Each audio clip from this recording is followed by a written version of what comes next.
Hi there. Welcome to the national webinar organized by Department of Electrical Engineering, Tripura University, India. Thank you very much for this opportunity to speak to all of you. Today is going to be a very interesting and active hands-on session. In the first hour or so, I will teach you how to do a systematic literature review. And after that, we will have a class activity where I would want you to spend some good quality time to work on your systematic review, or at least get started. And I've designed some simple tasks for you that will help you in that process.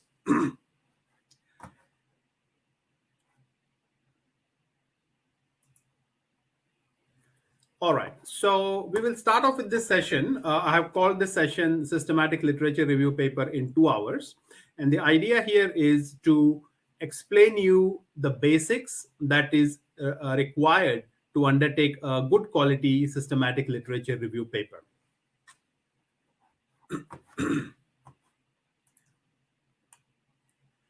But before we begin the session, I need to show this disclaimer that this webinar and my time that I'm spending now is my own personal initiative. It's not affiliated with my employer in any form. And I'm using all my personal resources for conducting this session. So this is a requirement for my employment. So I have to mention that here. I would like to start off with a bit of information about myself. A lot of you might already know me because I have visited Tripura, Agartala. But for those who are new or have not known me so far, I'll talk a little bit about myself and what I do. I would like to start off with my Google Scholar profile page. And the reason I'm going to show you this is if you look at some of the top cited papers from that list, these are literature review papers or systematic literature review papers. So one of the very important benefits of doing a systematic review is you can get your papers can get really high citations. So as a researcher, I have published over 150 research papers in top journals and conferences, and I have supervised over 15 PhD students, and some of them are graduating this year as well. So I've been an active researcher over the last 10, 12 years, and in that time frame, had the opportunity to network and connect with a lot of people, a lot of researchers and research students. You're already watching this session on YouTube, on my YouTube channel. And the reason I started this YouTube channel was to share my knowledge and my experience with research. And I started actively working on my YouTube channel during the COVID time. So I had set up the YouTube channel in 2018, I think, but I didn't do much. I just had a few videos. But I seriously got active during the last year. And now I think I have over 70, 80 videos on my channel. And most of my videos are focused on topics that are related to research or that are related to research scholars or PhD students. So I would suggest you all to subscribe to my channel now because I regularly update videos, add videos, run webinars.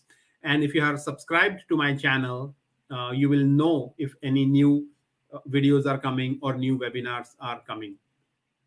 So I'm also running a webinar on Thursday on how to plan your PhD. I have run 2 similar webinars on the last 2 Thursdays. One was on how to plan PhD in year 1. Next was how to plan PhD in year 2. And the final will be this Thursday and that topic will be how to plan your PhD in year 3. So if you are currently a research scholar doing your PhD, I think all these webinars would be very helpful to you. So do subscribe to my channel and also attend the next upcoming session on Thursday. I also do a specialized course on systematic literature review. I started it and I have completed my first batch of students. And these students there were over 30 participants who have joined this course, which I ran in December 2020. I called it as 21 days of writing. And the plan, what I did, what I covered in those 21 days was different aspects of doing a systematic literature review. So as you can see, there are many videos on these daily videos, daily 1 hour sessions that I ran to teach very detail how a systematic literature review paper is to be written. Some of these videos are there on my website, short trailers. So if you're interested in joining my course, please have a look at these short videos. I always ask my participants, my students, and even whoever is attending my webinars to give me some feedback on how I perform, or any things that they would recommend or they would want to know more about. So there is this website called as Trust Pilot. So there's a link in the YouTube video description. You can click on that link, and if you have any feedback of this webinar, please do write it. I would really appreciate that. It will help me improve as well. You can also see some of my students who have left some reviews and feedback on my work, and I thank all of them. It's been a pleasure to work with all these students and see how they have started with nothing, and over the 21 days they have kind of built up their systematic literature review paper. So very pleased to see their progress, their success. Okay. Before we get into the actual session, for those who might be interested in doing a course, I'm starting my next batch on the 9th of February, and it will go till the 12th of March. So it's a 5-week program to write your systematic literature review paper. So if you are interested, do check out the details in the registration, in the YouTube video description. There is a link there. And there's also a discount code if anyone wants to register for it today. Okay, so starting off with the session, I'm going to cover three different things today. One is introduction to SLR, or systematic literature review methodology. What is it? What is the basics of SLR, and so on. I will then go into a very detailed explanation of one of the systematic literature review methodology, which is called as the Prisma methodology. And the third part of the session today will be about case studies. So I want to show you how some good papers, top journals, have actually I will show you the case studies. I'll show you these papers and show you what they have written and how that relates to what I will teach you in the methodology itself. So that will be like a full, complete set of detailed explanation of SLR.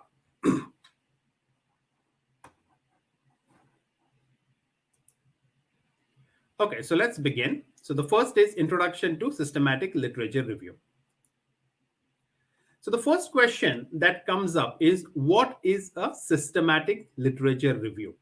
So the word itself gives you some idea that a literature review that is conducted in a systematic manner is a systematic literature review.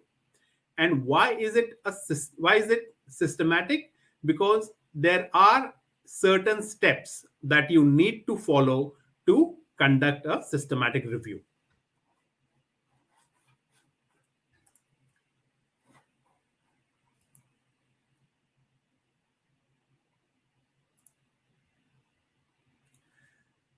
The next question to ask is, when should you do a systematic literature review? And the best time to do a systematic literature review is at the beginning of your research. So if you are doing your PhD or MPhil at this moment, if you are in year 1, I think that would be the ideal time to undertake a systematic literature review. And the reason for that is, when you are at the start of your research journey, if you do a systematic literature review, you would be able to identify what all research has been done in the discipline, in your area, and using that, find out what is it that needs to be done. And by doing that, you will select a research topic, a research question that is that has not been answered yet, and something that is important, because a lot of papers might have mentioned or would have mentioned that this is a research that needs to be undertaken in the future. So the main reason for doing a systematic review is to not just do it for the sake of a publication, but to build a strong, concrete foundation for your PhD studies. So, when to do? I mean, ideally in year one, but if you are already in year two or year three, I think year two you can definitely do it. And if you're in the year three and you're writing your PhD thesis, maybe probably your chapter two, which is on literature review, I think you can also follow the SLR approach to do your writing. So you can do it at any time. But if you listen to my webinar on how to plan your PhD, you will see what I suggest for year one, what I suggest for year two, and what I suggest for year three. So have a look at those 3 webinars, because I think that will give you some real good guidance on what all activities you should do and in what order, because planning your PhD is really very important.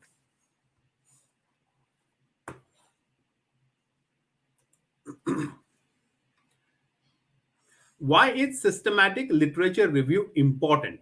Like I mentioned earlier on, if you do a random literature search without following a proper methodology, proper step-by-step approach, what might happen is you may miss out on some really important literature.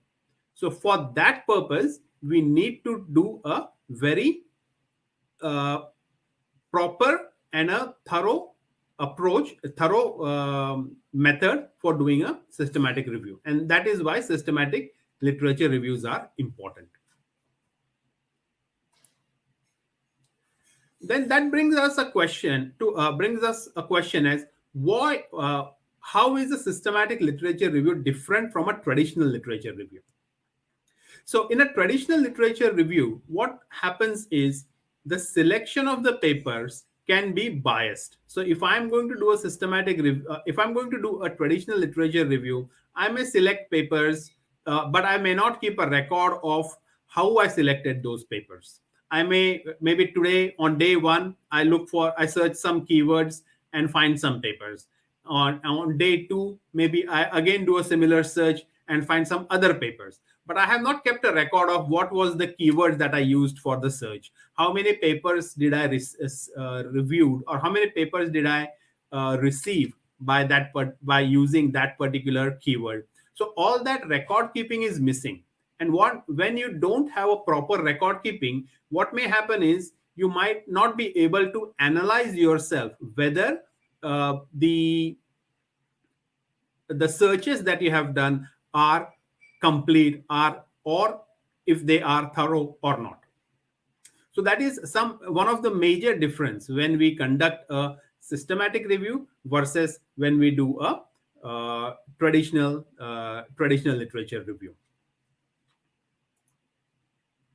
So the pros and cons of the systematic and traditional literature reviews can be visible from this table. So here you could see on the left side, we have systematic literature reviews, and on the right, I have listed traditional literature review. So what is the difference between these two approaches? Okay. So on the left, let's see the need. Why is the need for doing a systematic review versus doing a traditional literature review? And this need is really a very important aspect. So here we want to answer a particular research question. So the systematic literature review is undertaken to answer a specific research question or questions. Whereas we can say a traditional literature review is often part of empirical studies that you do, or if you are doing a research paper, then you do that. There is a research protocol that needs to be followed in a systematic review, whereas in traditional review, it is not. And the second part of today's session is completely about this, about research protocols. um, and Prisma is an example of a research protocol for systematic literature reviews. The research selection process, it is structured and replicable. Like I mentioned earlier, when you do a traditional review, you may or may not keep a record of all of how you identified or searched for papers.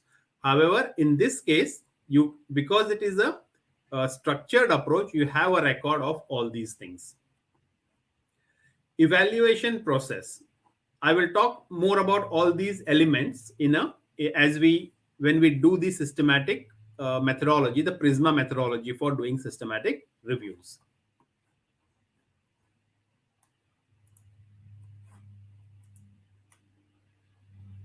So, how to do a systematic literature review? So, doing a systematic literature review is a very methodical and a step-by-step process. And there are many different methodologies for doing systematic literature reviews. In today's session, I will explain to you one such methodology, which is called as the Prisma research methodology for doing systematic reviews. So within the systematic reviews, there are basically three broad steps or three main steps for doing a systematic review, and that is planning a review, conducting a review, and reporting a review. So if you see, these three steps are very essential and very important when doing a systematic review. So we have to plan first, and for planning the review, we need a methodology. So we have to select which methodology we are going to use to plan our systematic review. The second step is, once we have the systematic review methodology, example Prisma, we have somewhere to look for what is required, what is the steps, and Prisma provides you a step-by-step plan on how to conduct the review. So when you're conducting the systematic literature review, you have to ensure that you have ticked all the boxes in the systematic literature review methodology that you are following. And once that is done, the third step, or the reporting step, is when you start to write the findings of your systematic literature review. And this could be in the form of a journal paper, or it could also be your one of the chapters in your final PhD thesis.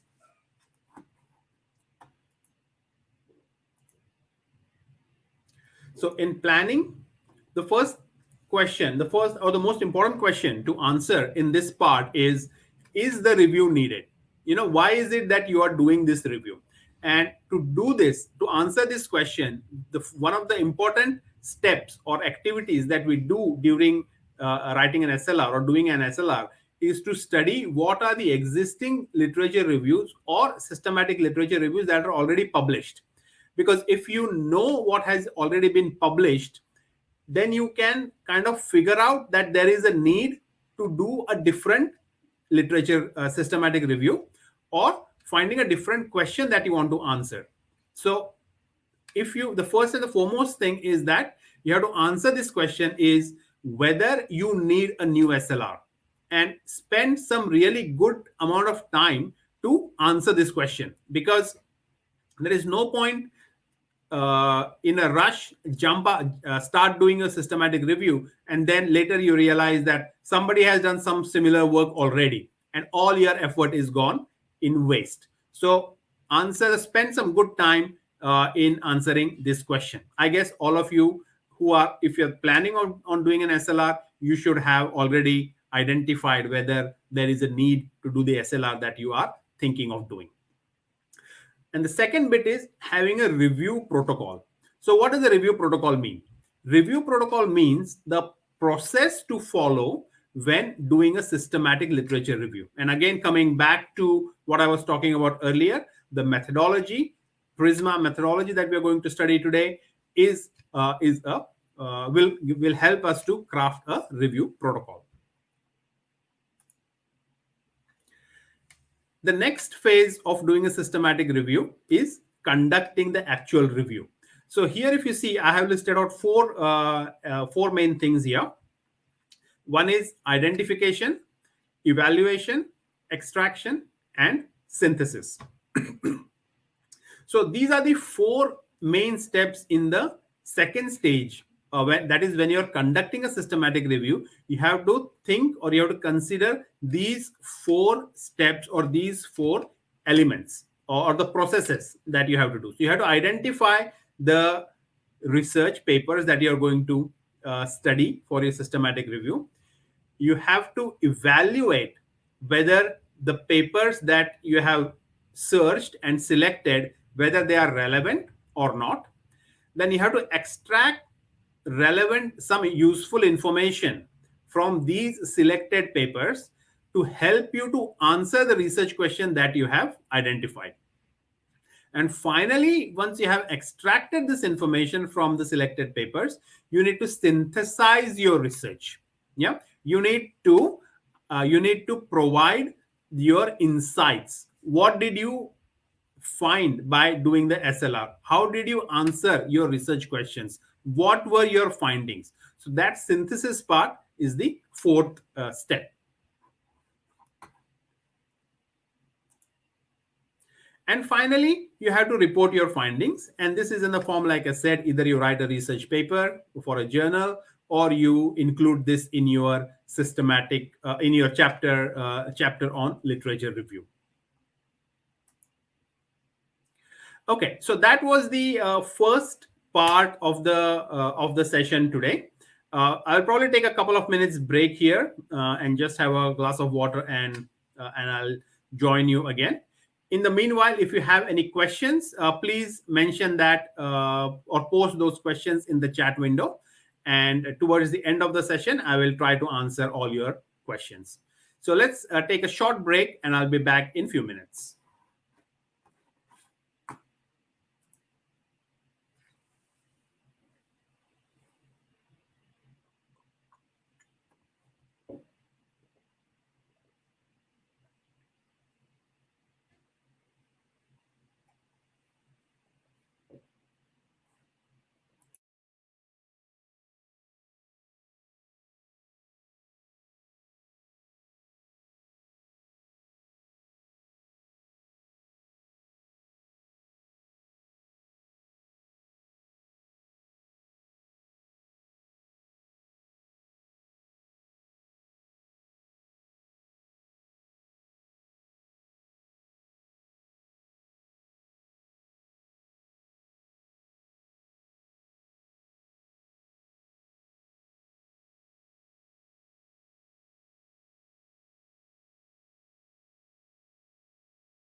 All right, let's continue. Let's move on. So now what I want to show you here is the layout of a typical systematic literature review paper. So if you see, whenever you're writing a systematic review paper, you should have an abstract, introduction, methodology, results and findings, discussion, limitations and future work, and conclusion. So these are the set standard headings that your systematic literature review paper should have, or even maybe your thesis chapter should have. So if you are writing a systematic review and any of these sections are missing, I think that is giving the reviewer indicator that you are not thorough with your research.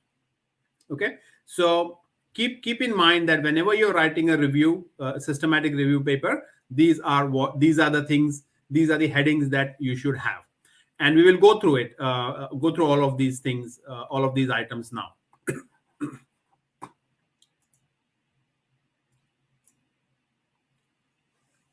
So before we begin the Prisma methodology, I want you to read these terms, because these are the terms or that define a systematic review. Yeah, so we are talking about transparency in conducting research, objectivity of the research, synthesis, evidence. So we are providing evidence at each and every step of doing your systematic review. We are talking about reproducibility, which means if some other researcher wants to replicate your research, they should have sufficient information in the methodology section to know what all steps you have done so that they can verify the research that you have undertaken. So reproducibility is important. Quality. Systematic review follows quality criteria in selecting the right papers for the systematic review. So ensuring high quality is important. And when you're writing your paper or when you're doing the research, you have to clearly mention how you ensure the quality of research. Terminologies that you're using, like I started off with the 6, 7 headings that your systematic review paper should have. Similarly, there are some terminologies which I will talk about in the Prisma section, which we need to follow, which you need to follow when writing the paper, okay, or writing your chapter. And finally, you need to be able to come up with a knowledge gap to show what research has been done in the past, what needs to be done, and you can even take it a step further and say, this is what I'm going to do for my research or for my PhD. All right, so let's jump into the Prisma methodology and see what this whole new whole approach of doing a systematic review is, and what are the different steps in the Prisma methodology. All right, let me make this full screen so you can read it here. So what I have shown here on the left is the different sections of your systematic literature review paper. Okay, and on the right is the Prisma methodology, or the Prisma checklist as it is called. So basically, Prisma gives you a checklist, like you can see: title, abstract, introduction, research or methods or research methods, and this kind of align with the structure of your systematic review paper. Yeah, so we have an abstract. So when you're writing an abstract, you have to provide a structured abstract for your systematic review paper. So what that means is you have to have mentioned the background, objectives, data sources, and eligibility criteria, and so on and so forth. So an abstract has to be a structured abstract. Similarly, in the introduction section that is here, you at least have to mention the rationale and the objectives of conducting the literature, of conducting the SLR. So you have what is the rationale, and provide an explicit statement of the questions that you're going to answer for your research. So one thing I need to mention to you here is Prisma methodology is one of the earliest methodologies that was designed for the medicine or medical field. So when you see the write up or the checklist, a lot of terms, a lot of words might relate to patients or clinical studies and so on and so forth. So don't that is not a concern, because we can always adapt this methodology to our discipline, and this has been done already. So what you may do is you can search your research topic and search systematic review papers, and when you open up one or two of these good quality research papers, you will see that they may have a reference to a systematic review methodology that they are using, and on many occasions it is a variation of this Prisma approach, that is of Prisma methodology, that I'm going to cover here.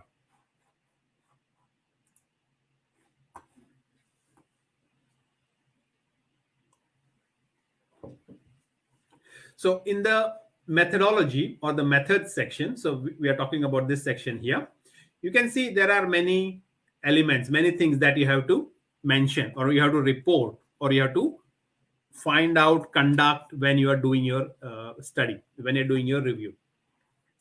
If you look at the last column in this checklist, it says reported on page number. So when you submit So when you are going to submit your systematic literature review for systematic literature review paper for review, you have to submit a SLR checklist, which is of this format, of this style. And the last column, which was reported on page number, and that actually tells the reviewer where you have mentioned or where you have covered that particular point. So if the point is about if the point is about eligibility criteria, for example, so you have to say that you have covered this on page number 5, page number 3 of your paper, and similarly for everything. And this and when you do this, it gives the all the relevant information required by the reviewers to help them find the right information in the review process. And it also shows that you have been very thorough when you have conducted your review. So follow that steps.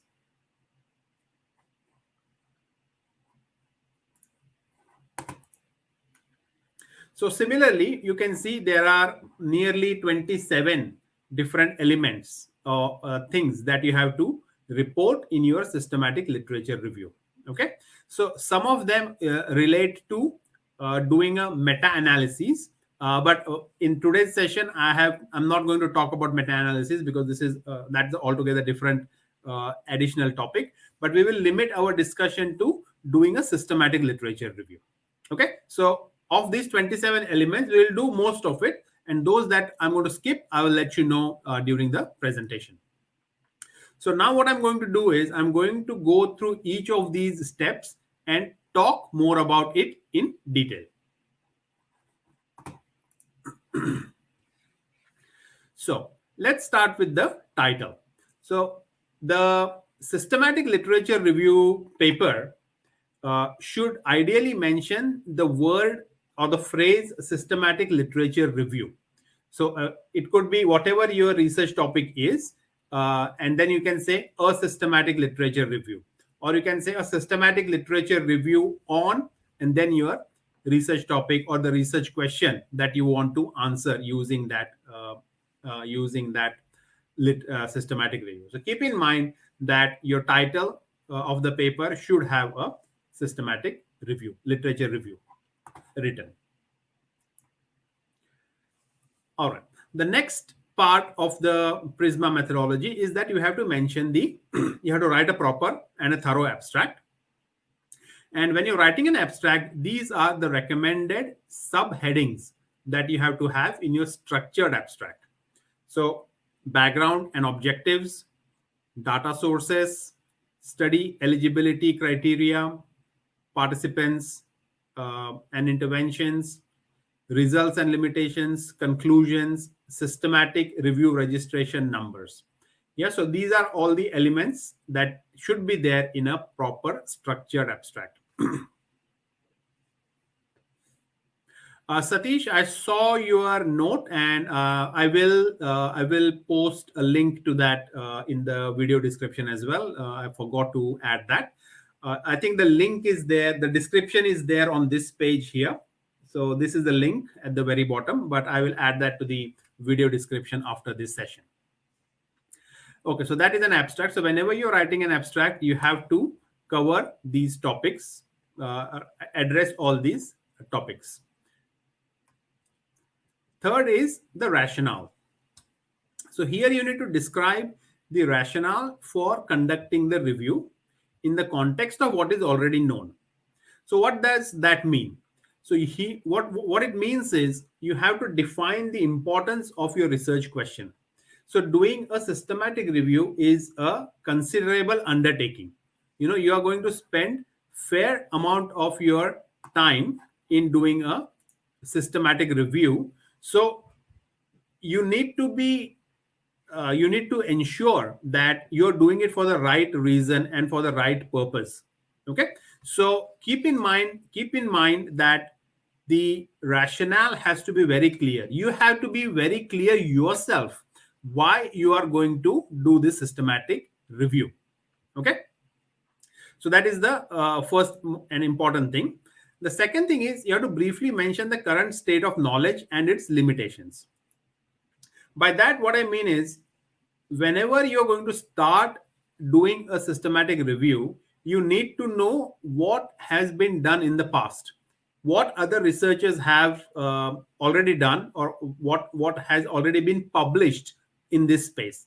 And the reason why that is important is, firstly, you do not want to replicate what somebody else has done, because there is no point doing it. And if you do it by mistake, you will find it very hard to publish. So spend a good amount of time to find out what others have already published, so that you do not replicate and waste your time. Clearly state what the review aims to add to the knowledge. So what that means is, when you're doing a systematic review, like I mentioned earlier, you are trying to answer one research question, one or more research question, but broadly one major research question, and there could be some sub research questions under that. So it has to be very clearly stated that this review is going to contribute to the literature in this manner. So have a sentence of that sort and include that in your research paper. You can also discuss how the limitations of existing reviews can be overcome by conducting your review. So in a sense, when you are doing a systematic review, you can consider that as a mini research project in itself. So you need to know what has been done in the past, who has done it, what are the limitations of the work that they have done, and how you are going to address those limitations. Yeah. So somebody did a systematic literature review, for example, and they only studied last 5 years, papers published in the last 5 years. And you can say that is not sufficient. We need a very thorough study, and we need to study the last 15 years of papers. So that is your innovation. That is your rationale for doing a systematic review. Again,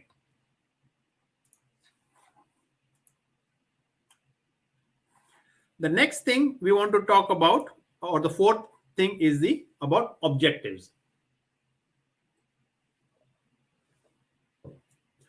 You need to provide an explicit statement of the question being addressed. What is the research question that you are going to address? That has to be clearly mentioned, and you, not only for the purpose of doing the SLR, but also as a guidance for you, as a guide for you, so that you do not sway away from your core objective, core reason for doing the SLR. So have a proper research question written and listed and it has to go in the paper anyway. But even for your own benefit, you have to formulate the research question properly. So you have to be precise and explicit. Understand the review's scope. So if you know that only this is what you're going to cover in your literature review, in your SLR, you know that anything that is outside of it, you have to let it go. You have to ignore it, because you are kind of scoping your research, and that scope is defined using the defined using the research question that you have planned. Okay. And ideally you should have a very narrowly focused research question. Yeah. Because if it is a too broad research question, you could not kind of really contribute a lot to the findings.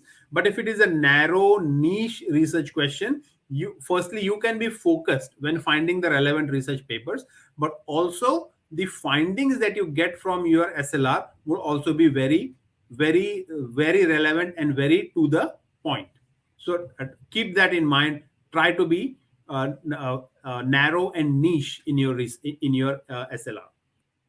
Many a times you may find that there are broad research papers, and that this is a kind of a life cycle of a SLR. So if it is the first SLR that is written for a particular topic, it can be broad.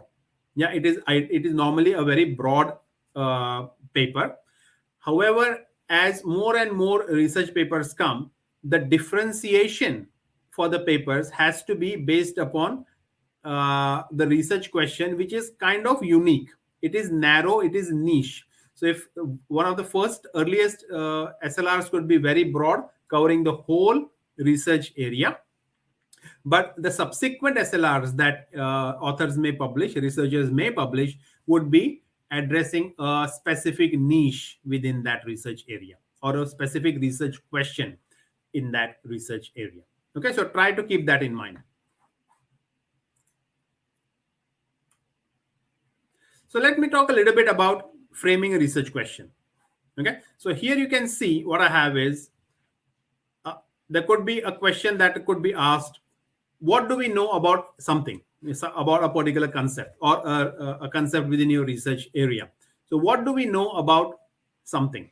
Yeah, that is a very broad question. And so when you have to answer that question, you would have to kind of think, what is it that I should search from the literature to help me answer that question?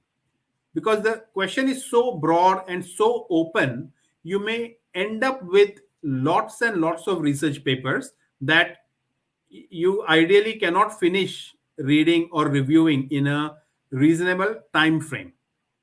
So rephrasing the question, making it a bit more niche, bit more narrow, will be very helpful. So for example, how can we rephrase this question here? Okay, so we could say, what can cause an increase or decrease in the possibility of doing something?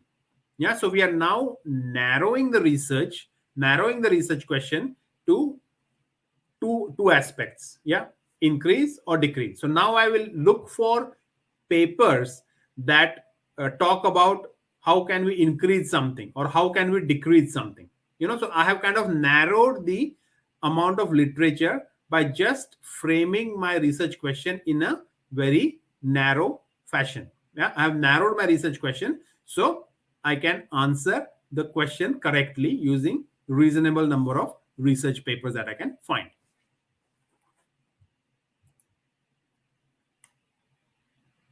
So I want to show you some examples of some research questions to give you an idea.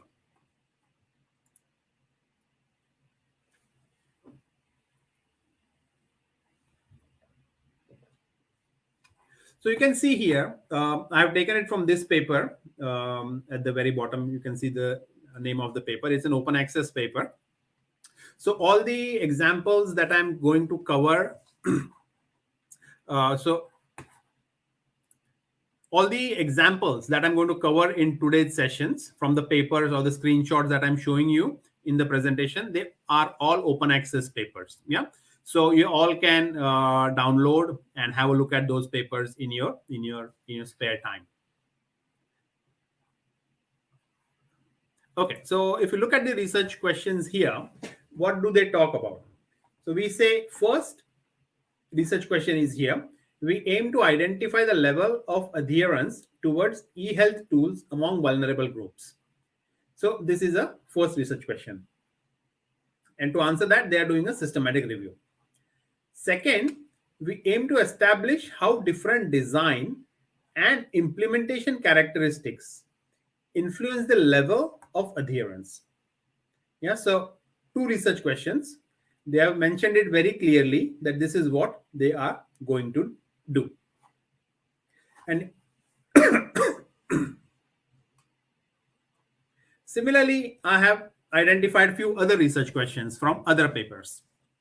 And one of the things that we will do, that I will ask you to do as part of class activity today, is to keep one research paper, one systematic literature review paper ready from your area, because you would then be taking that paper and reading it in detail and picking up relevant information and rephrasing that for your paper.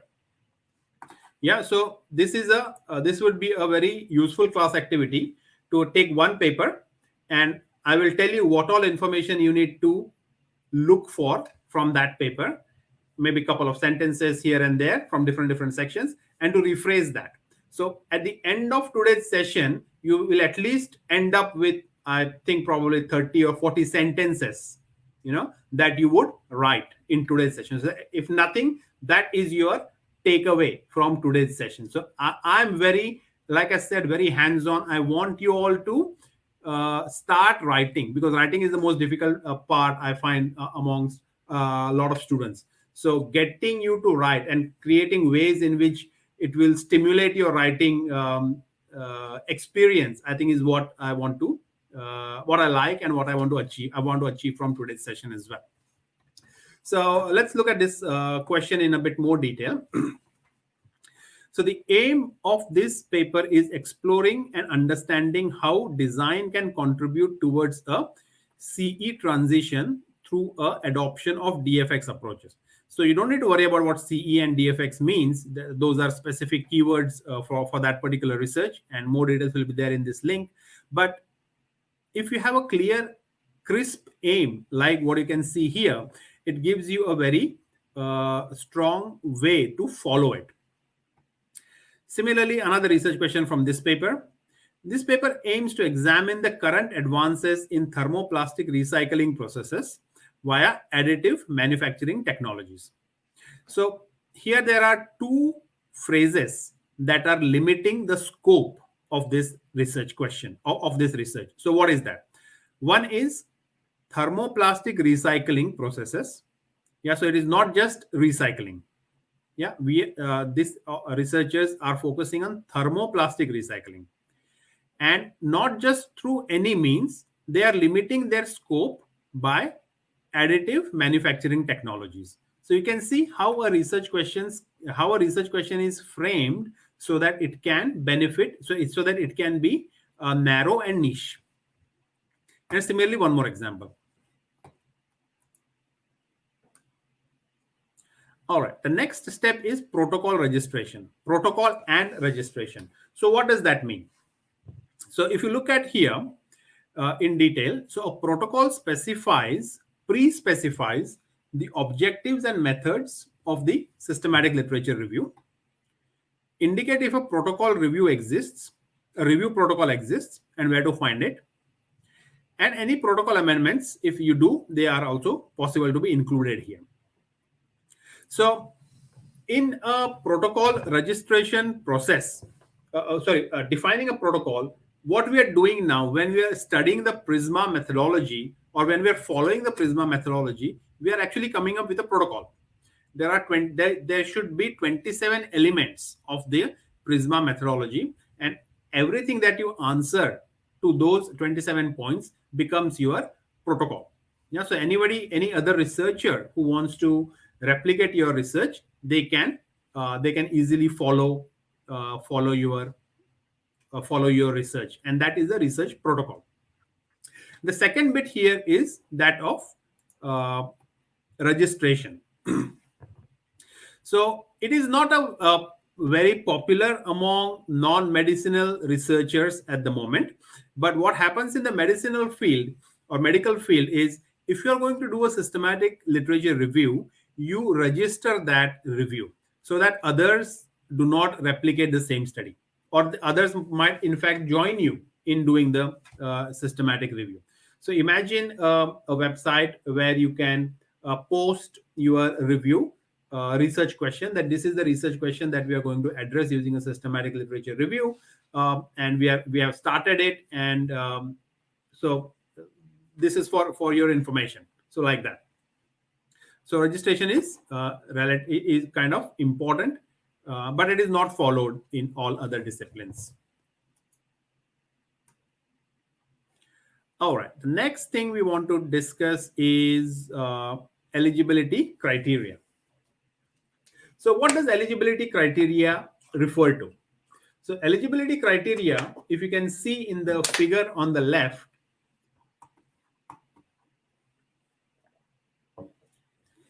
we need to identify which research papers we are going to select for our study. Okay.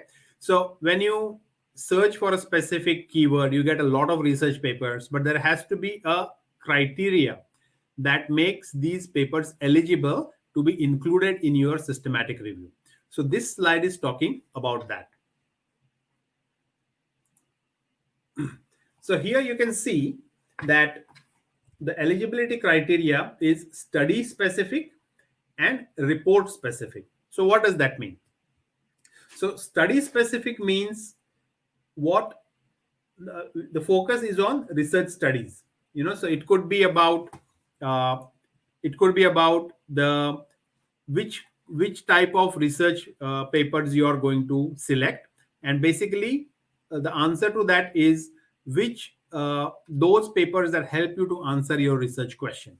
Okay, so that is the first element. And the second bit, which is about report characteristics, what that means is, where are there any criteria that you are going to apply when selecting specific papers?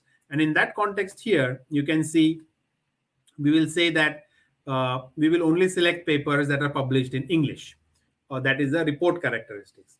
Similarly, we could also say that we will only select papers that are published in the last 10 years or last 5 years. So that is what is referred to as eligibility criteria. And in your paper, when you're doing a systematic review, you have to mention the eligibility criteria in the methodology section of your paper. So I will show you some examples of that as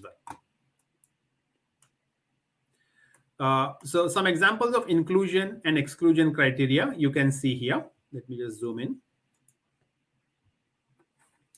So what did we include? We included studies that examined the use of web-based technologies, that were published in peer-reviewed journals, that focused on people aged 18 years or older, and so on. So this is the inclusion criteria. Inclusion criteria, that is how we are going to select papers, or which papers we are going to select. So that is what is referred to as inclusion criteria. Similarly, exclusion criteria is where you state what kind of studies you're not going to select.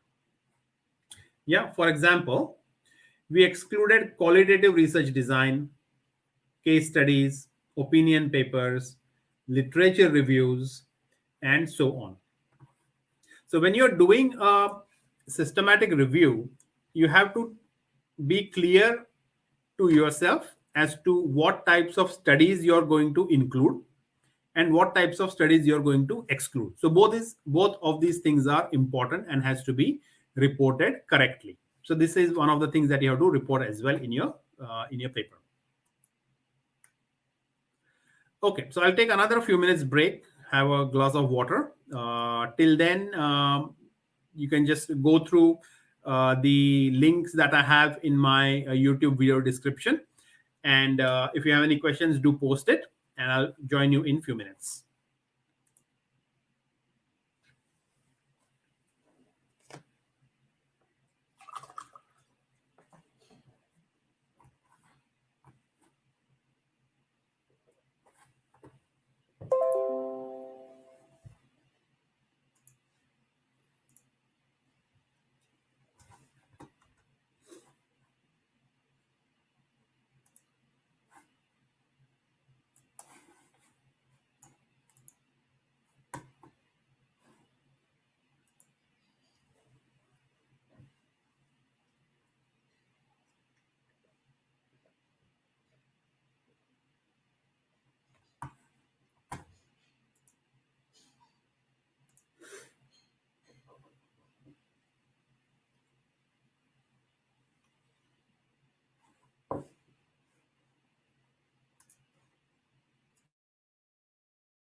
Okay, let's continue again. So the next step is step 7, which is information sources. So in this section, what we do is we'd have to describe all the information that we searched. Example, which databases that we used, when we conducted the search, when was the database last searched. So all relevant information that can help other researchers to replicate your studies can be should be reported in this case. Okay.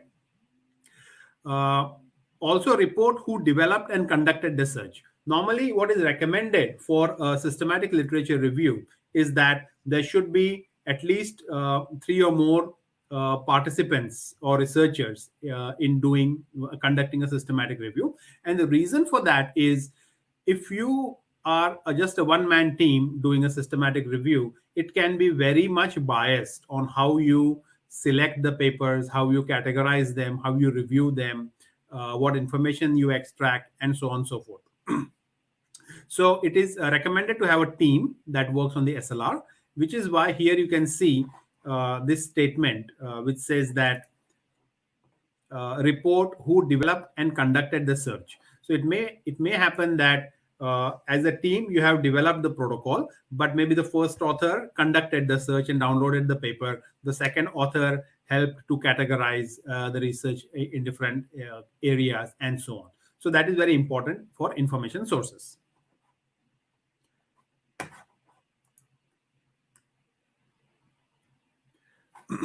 So the next bit is search. So you have to present the full electronic search strategy that is used for at least one major database. So that is what is recommended by Prisma, which means that if you are going to conduct a search, you have to report how the search was, what was the actual search query that was used when for searching the research papers. So if you're using Web of Science, if you're using Scopus, or even if you're using Google Scholar, doesn't matter, as long as you can show this was the keyword, this was the search string that was designed and used in the study, then that is good enough. Because it basically just like I said earlier on, repeatability is important. So if you provide sufficient information for your research to be replicated and repeated, then that makes it more valuable.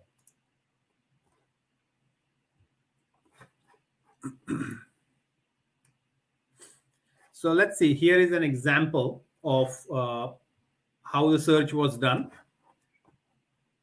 So the terms that were used here in this search were these ICT for D, and so on and so forth. In this paper, they selected A star and A ranked journals only. So the quality is assessed, the quality is screened or assessed here itself. This search resulted in 384 articles. From these, the titles and the abstracts were screened. So basically identify manually to see whether the paper actually is relevant to what the topic is or the research question is. That resulted in some more screening. Some papers were reduced. So from 384, only 238 papers seemed relevant after the title and abstract were evaluated. Then literature content analysis was conducted, and the final sample of 192 papers were used for this synthesis. So this is a flow chart that you should report, that you should also have in your systematic literature review paper.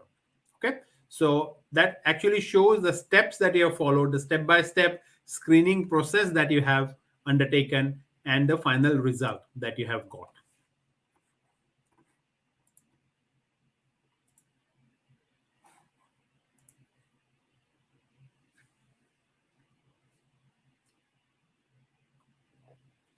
So this shows you an example of a search strategy, which says that all databases were searched from January 2017 to 2018.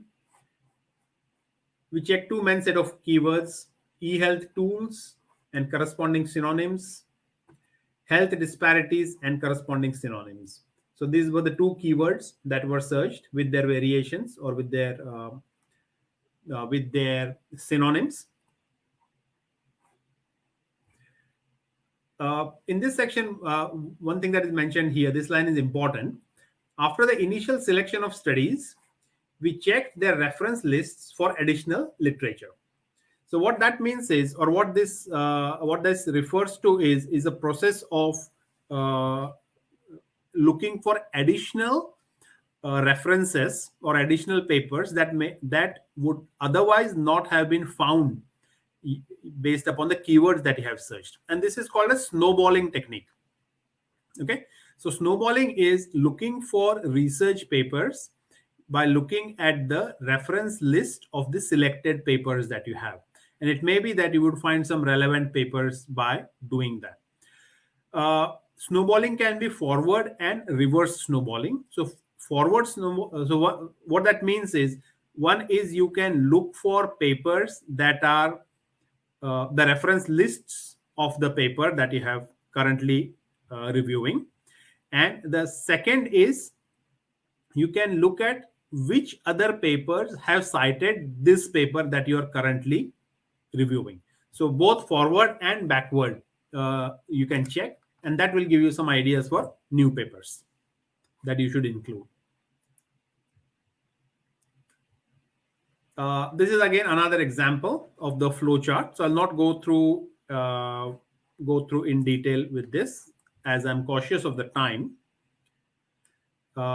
Study selection is the process of selecting studies.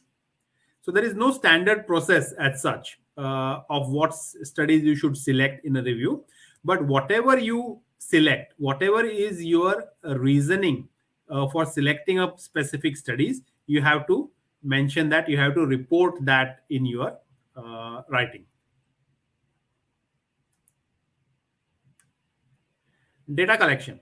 This is an important step in systematic review, because this describes what information you are going to extract from each of the selected papers. So previously we saw a flow chart that showed how many papers were initially searched, how many were screened, and how many were finally selected. So from these final selection of papers, you need to then decide what information you are going to systematically extract, so that it will help you to answer the research questions that you have outlined. So that is the process of data collection, and we normally develop a data extraction table to help us with this process or with this step. So the authors should describe these methods, including any steps that were taken to reduce bias and mistakes during data collection and extraction.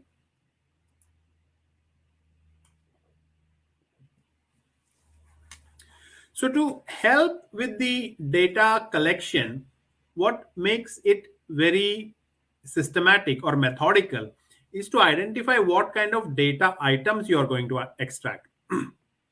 So what does data item mean? Data item means any information that you are going to extract from the system, from the empirical papers that you have downloaded, because this information is going to help you to answer your research question. Okay, so example could be what was the research method used in this empirical study? Was it a survey? Was it a case study? Was it a design science based research? What type of research was done? So that is a data item.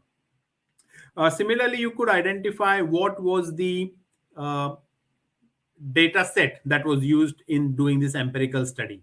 Was there a publicly available data set, or was it a data set that was developed by the research team, or did they conduct a simulation or experiment? Whatever information that you want to extract is an example of a data item.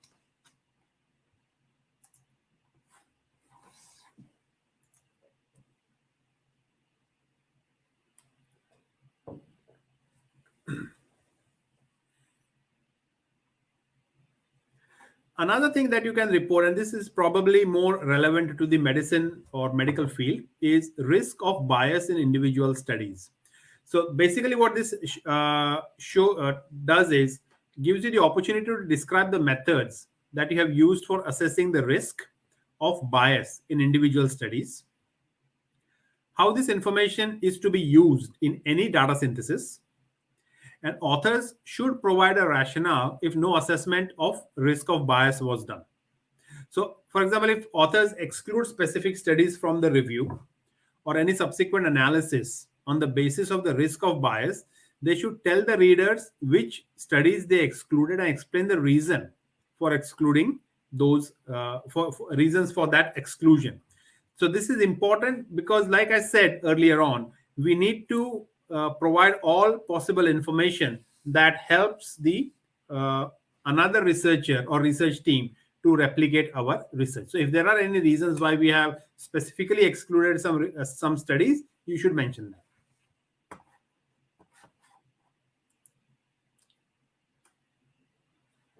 Okay, so item number 13 to 16 are out of scope because they deal with meta-analysis. So I'm not going to cover that in here.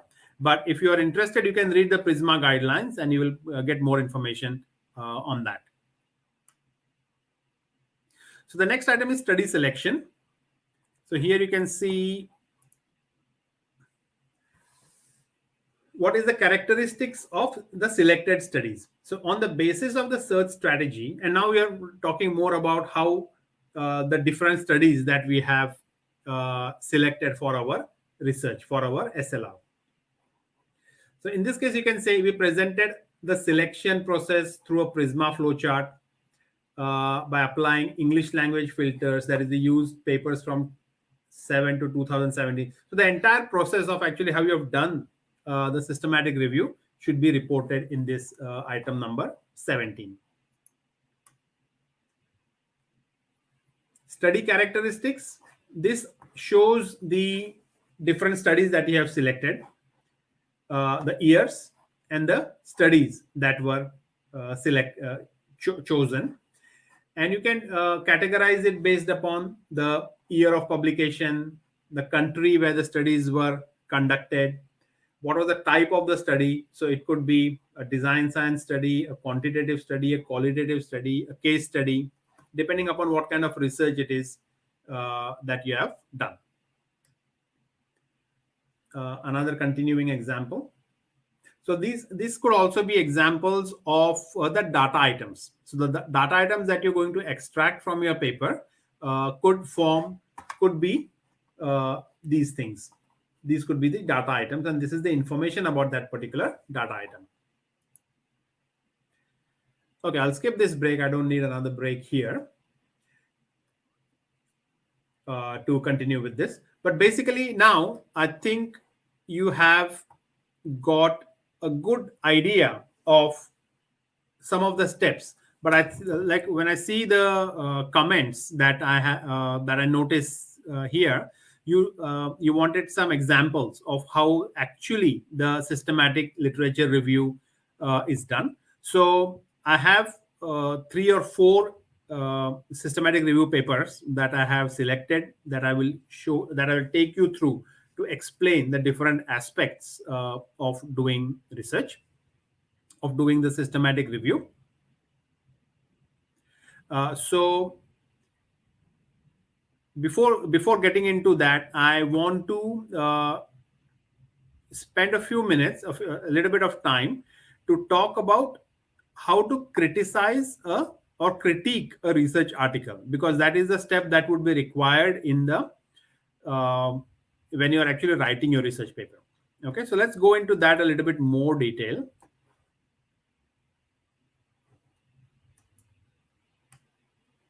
So when you are critiquing a research article, that critique can be, you can critique on a number of aspects from the of a research paper. Yeah. For example, you can look at the title and make a commentary or comment upon the title. You can comment upon the abstract, or even about the authors. This may sound very surprising, but many a times you can also look at the authors and whether they have published research in that space or not. So keeping that in mind is also very important for the review.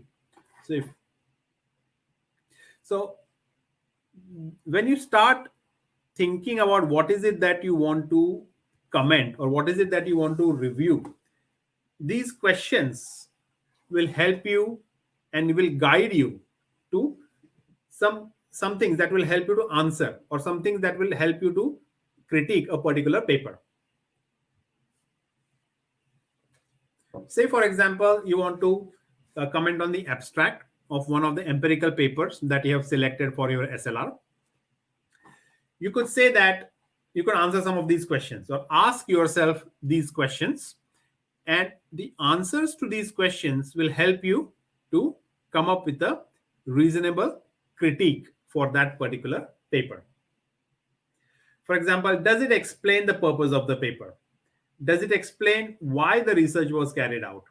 What was accomplished? What were the main findings? And so on. So if you remember, I showed you earlier on in the Prisma approach that you have to write a structured abstract for your SLR paper. And a structured abstract can also be written for an empirical paper. Yeah. So if you write a structured abstract, you kind of cover all aspects, all angles of your research, and that you have not missed out on anything. So when you are going to critique somebody else's work or review someone else's work, it would be easier to follow a structured approach. And an example that you can see here is answering some of these questions. Similarly, when you want to critique on the introduction, so what is it that you could write about? So you could ask yourself these questions. Is the research question or research problem researchable? That is, again, we are talking about the rationale of conducting the research.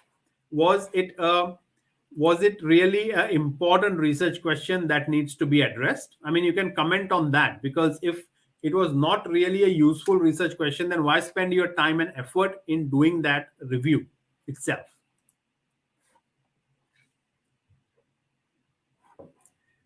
Is the background of the research relevant to the research question? And this is something that I observe many a times when I'm reviewing the research papers.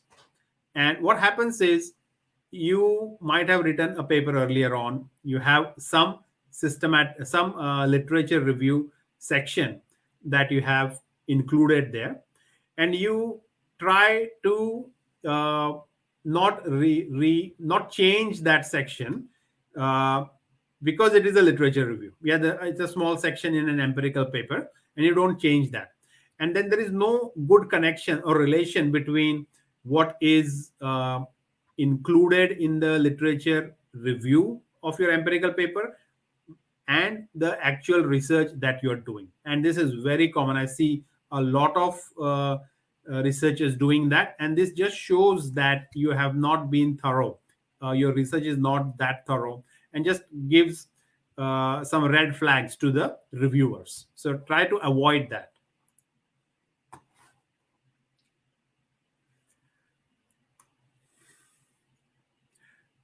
Similarly, you can also comment on the research design, whether the research that was done or the research that was conducted was of sufficient quality, was of sufficient depth.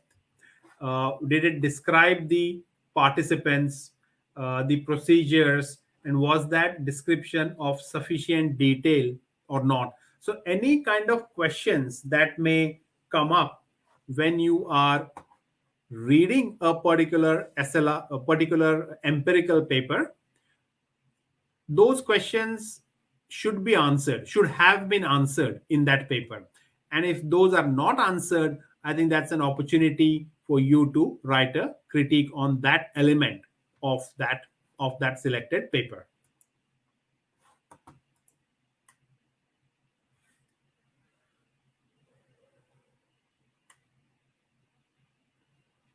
So you can go through these things later on in more detail. I will not go through all of them, but basically, what I wanted to cover or wanted to show you was when you are going to do a literature, when you're writing a systematic literature review, it should be a review. It should not be a summary.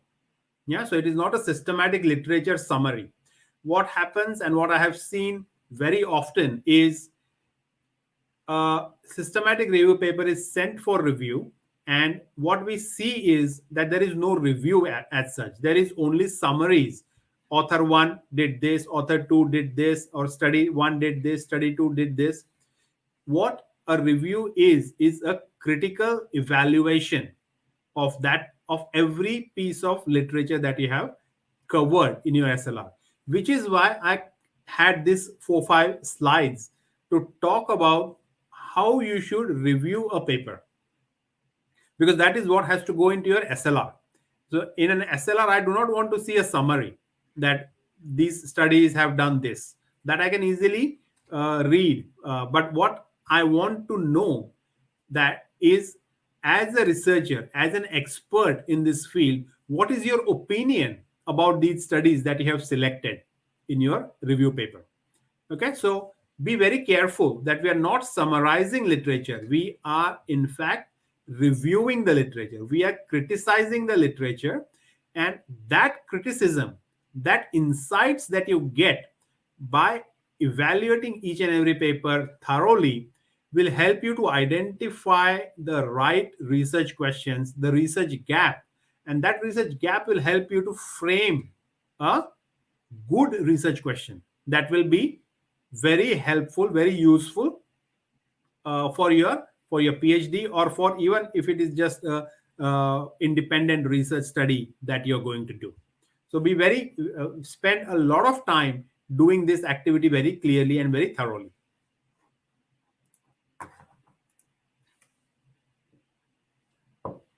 So similarly, for discussion and even for conclusion section, you can this slide will give you some highlights, some ideas on what is it that you can cover or what is it that you can critique.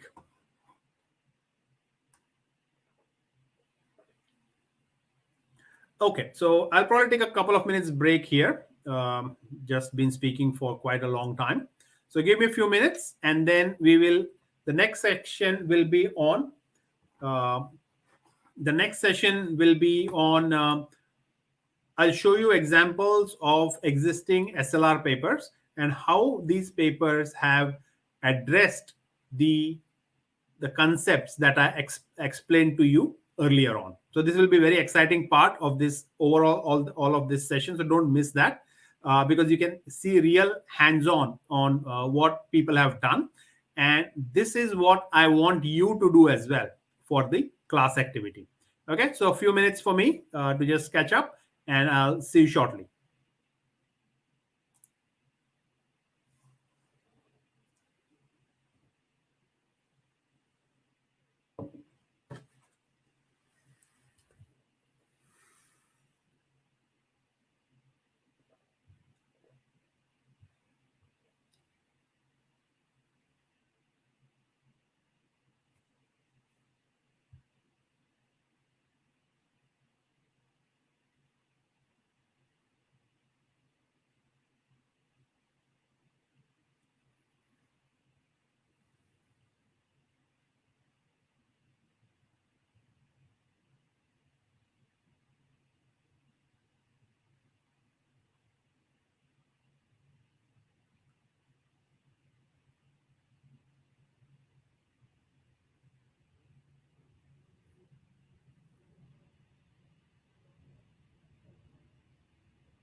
Okay, let's continue.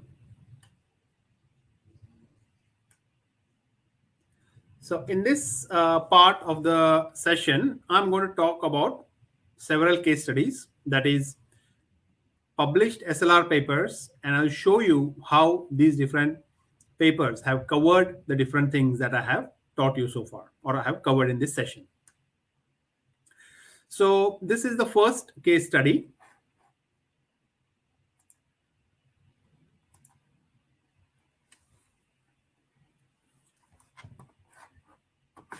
The title of this paper is The Policies of Provision of Assistive and Welfare Technology, a Literature Review.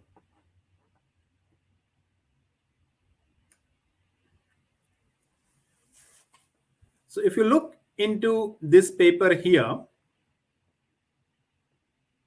in the abstract, that is the top left corner here, this is the abstract of this paper. They mention about their objective. So sorry, they start off with the background.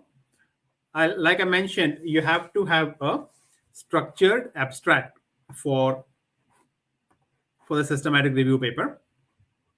So this is an example of a structured abstract of the, and let's see what all things they have covered here. Background, objectives. So the purpose of this literature review is to identify the policy features. Then they have mentioned the methods. A literature review with a deductive approach using the structure of GATE was conducted. These are the results. The findings are presented according to the structure of 8 domains of the GATE model. Although this paper does not really specifically mention the method is systematic review, but it is. So that is abstract. The next part here is the rationale. Remember, we talked about having the rationale in the paper. So here they say, to the best of our knowledge, few studies have been conducted in this field, and we strive to obtain a deeper understanding of the process in determining, providing, and implementing, so on and so forth. Our study, so explicitly stating what you are going to do, what is your research about. So our study aims to identify the policy features and so on and so forth. So here you can see the how the abstract and the rationale is explained very clearly.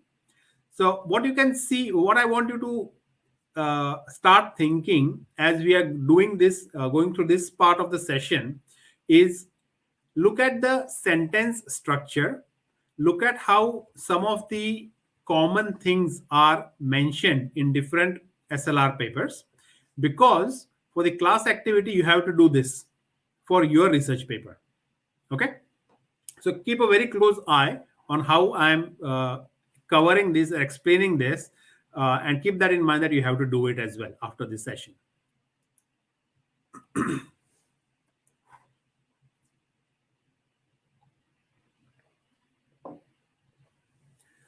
All right. So you will see a typical methodology flowchart in almost all systematic literature review papers. And this basically shows the process for selecting and screening the research papers.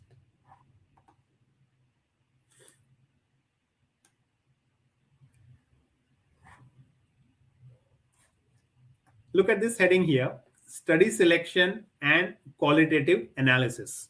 So this was one of the criteria in Prisma. How is that section written? You can see a table here. You can see how the different 8 domains that they have mentioned, or that the focus of their research, how these 8 domains are evaluated against the 8 or 9 research papers that they have included in their paper, in their study.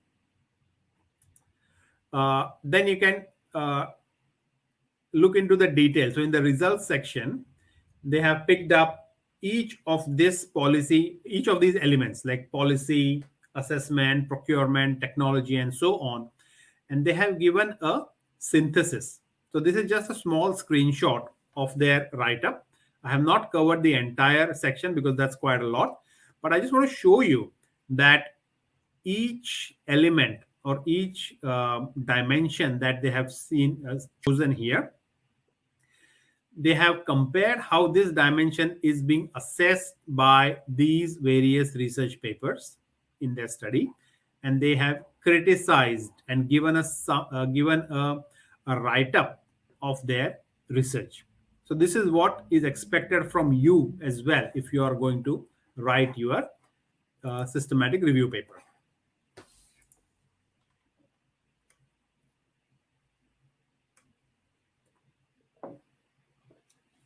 So this is just showing that these are the 4 or 5 areas, 6 areas that they have studied here. Okay, let's move on to this second example now. So from this paper, blockchain applications in biomedical domain, we will be looking at these things: research questions, how they have written the need for conducting the SLR, the methodology that they have followed and how they have written the methodology part, the knowledge map. So these are the 4 things that we will cover.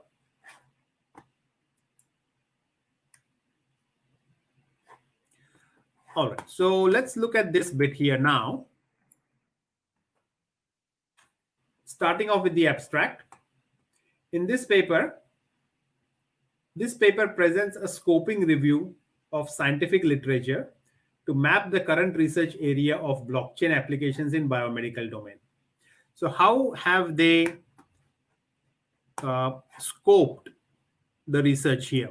So they could have said that this paper is about blockchain, but the way they have narrowed down is they have narrowed down it by comparing by studying blockchain in the health space. So that is how creating a niche, making a research question answerable by doing that.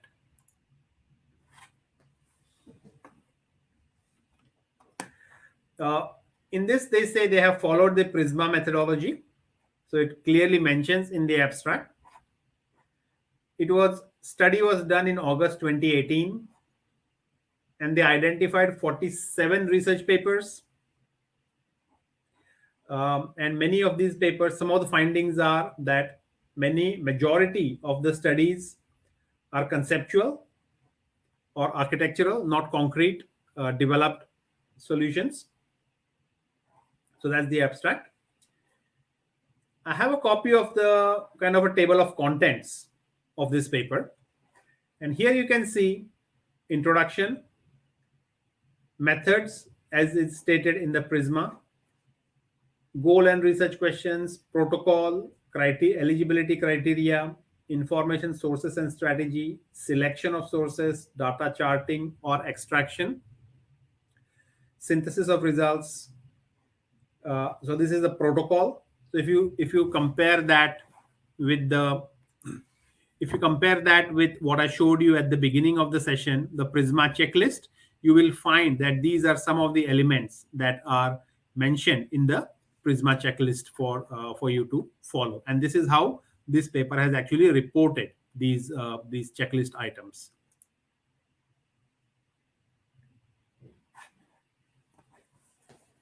In this section here, you can see how they have mentioned about the need for doing a systematic literature review. Yeah. So this is a paragraph or a few sentences that talk about the need, the rationale for doing the research. So look at the example that I gave you in the previous, the first paper, and also in the second paper. You can start seeing the similarities that every systematic review paper has certain predefined sections, and it also has predefined not predefined, but certain things that you have to write and report. For example, every paper has to mention the rationale or the existing literature reviews that they have studied before starting the SLR, and so on. So this is an example here. Again, you can see a typical flow chart of the process for selecting the papers and so on. So you have to have this in your research paper.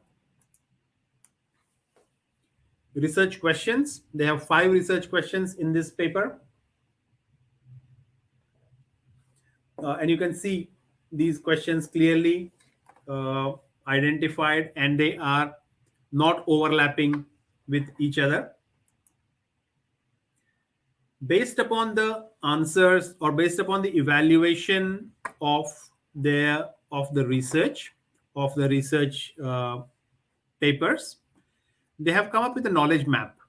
And this is something that you would find in a majority of systematic review papers, where they categorize the literature in some logical order to help group the research in a specific form. So here you can see there are 1, 2, 3, 4, 5 categories or 5 elements of this knowledge map. And what is interesting here is, if you look at the research questions, there are 5 research questions. And when they have come up with this knowledge map, there are 5 elements in this knowledge map. For example, what are the major reasons for using blockchain? Reasons for using blockchain is a element. So the answer to one of the research question can be visible, is visibly or graphically represented using a knowledge map. So all of you who plan to write a systematic review, you need to have a knowledge map in your systematic review paper. That is a must. It has to be there, because it helps the readers and the reviewers understand your core contribution from your SLR.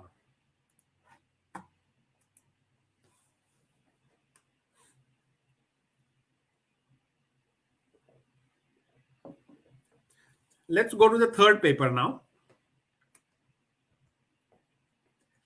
This paper is addressing circular economy through design for X approaches, a systematic literature review. So in this paper, you can see the title, the phrase systematic literature review is listed in the title, as I had told you earlier. So either you can state your research topic first, like here, and then say a systematic literature review, or you can say a systematic literature review on, and then mention your research topic. So in this paper, from this paper, we will look at 3 things. One is the research question. So it is clearly mentioned here.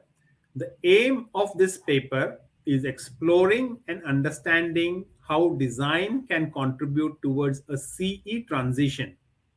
CE stands for circular economy, through the adoption of DFX approaches. So DFX refers to design for X. So this is a technical term for this specific area. We don't need to go into the details there, but I wanted to show you the research question here.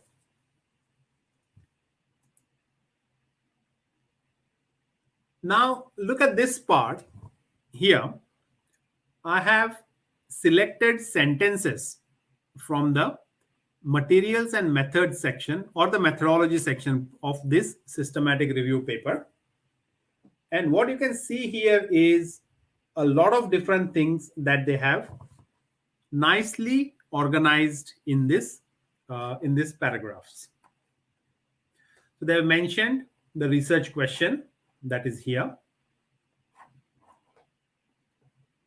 They then state the keywords that they have used for this SLR. They mention the databases they used, Scopus and Science Direct, how many results they got from each of these databases. Then they mention where was this information searched, from titles, abstracts, keywords, the full paper, how they removed any redundancies, what was the final set of papers. So 31 papers were selected. And they also mentioned the relevancy of the papers that they have used. Continuing further, they then mention the selection process, the search strings that is shown in a table, any additional papers they found by snowballing method, which I explained earlier. They also got expert recommendations. Then they mention about how they managed bias in their research and the research categories that they came up with. So every sentence, every part of this write-up is relevant. Yeah, it is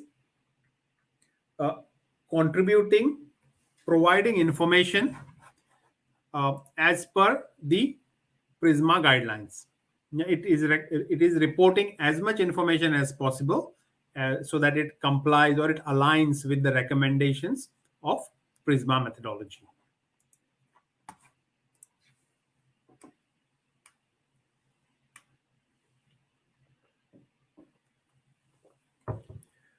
If you look at this table shows the keywords that were used and the search string. It then shows the number of results that were received from Scopus and Science Direct, and gives you all the numbers of the total number of papers and if there were any duplicate items and how they were removed. So complete information is provided in this table. Again, a typical flowchart that is expected is presented here. Some more information like where was most of the research done and where was this research published. Was it in conferences? Was it in journals? And where? This is a very important table here because this is showing how they have organized or the data elements, the data items that the researchers have extracted from their research papers, from the empirical papers. So these are the empirical papers that they have selected. These things here are their knowledge map, elements from their knowledge map. And the cross here shows that this paper was a case study. This paper did only theoretical assessment. This developed a framework. This was a literature review, and so on. So these are the examples of data items that could be extracted from the research papers.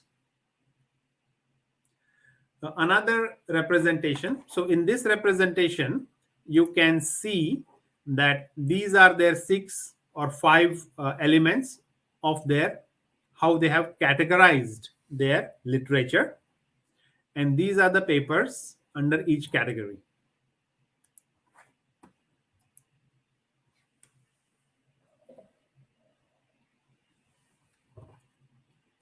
So here they have called it as an aggregate dimension or the main research topic, I would say. And then they have shown the second order themes, which is basically the grouping of their literature. And they have, say, 15 papers in this category, 8 in this category, and so on. And they have given some examples here. So you can follow something similar in your paper as well. So similarly, you can go through this paper and look at what all different things they have reported. I have highlighted some things here for you to review later on, because you can watch this video afterwards when it is completed. Just goes to show you how different things can be reported in the systematic literature review paper. I have highlighted some sentences because I want you to look at these sentences and learn from these sentences. And in the class activity, you will be doing these things again. So on, so forth. And I think I will not take this break because we are kind of running over time. I want to cover one more case study before, and then we will go into then we will start the class activity, and then we will conclude with some more presentation. Okay, so this last case study that I have selected is from the marketing space, marketing discipline. This is the title of the paper: Sustainable Fashion, Current and Future Research Directions. You can see a structured abstract that covers the purpose or the background, methodology, findings, research implications, originality, and so on. In this paper, they say they are using Denier's 8-step process of conducting systematic review. So here they are not using Prisma methodology, but they are using a different methodology. And if you are in the marketing discipline, marketing area, then you can check out this example or this paper to see what is the methodology and how is it different. So more or less, it will be kind of similar to Prisma. There may be some elements that are not relevant to marketing, and they may be removed from the Prisma example. So it is a more tailored example for marketing area. So you will also find something similar for your disciplines when you are looking at such when you read other SLR papers.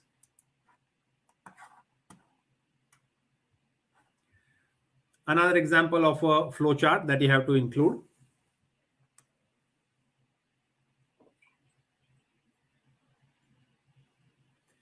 Here you can see the inclusion and exclusion criteria.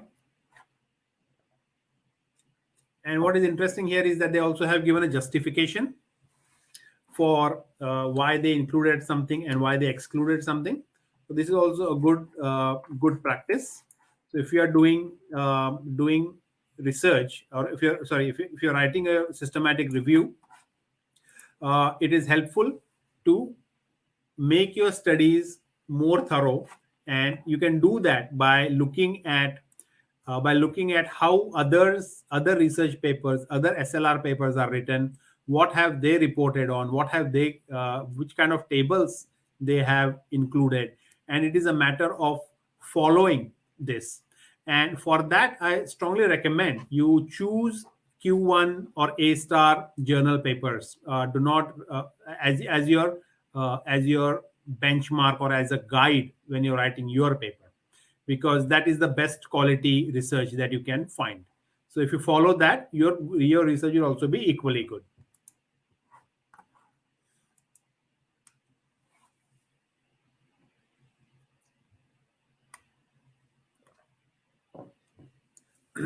So in this section, this is the findings section, and you can see how they have written the findings section. It is not a summary, like I said earlier.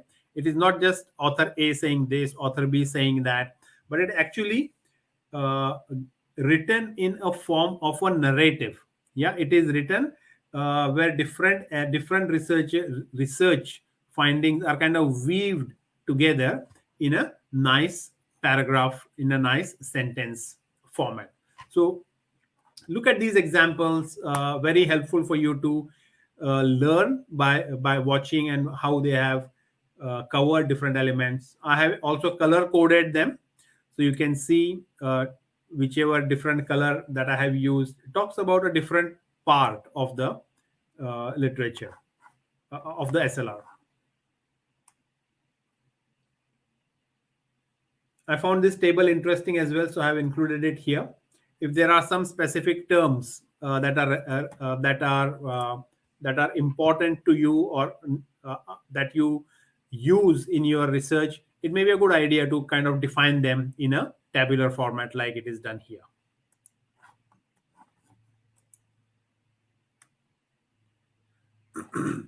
Okay, so this table, this figure is important to show. What they've done here is they are representing their knowledge map in the form of a figure. So here they are calling it as research bubbles of SF literature, and the size of the bubble refer is representative of the number of papers that are in this category. So in this category, there are 130 papers. This is a bit smaller. There are 123 papers, and so on, so forth. So this also gives you some idea of how you can structure your knowledge map.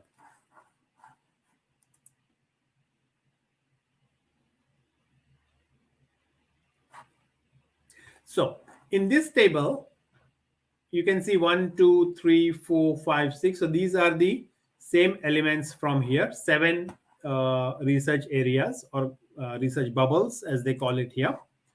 7 research bubbles. What is their main research characteristics? You can report that. What is the focus? And what are some of the key papers in this category? So we cannot list, for example, 130 papers, but we can at least list some of the most relevant papers in this space.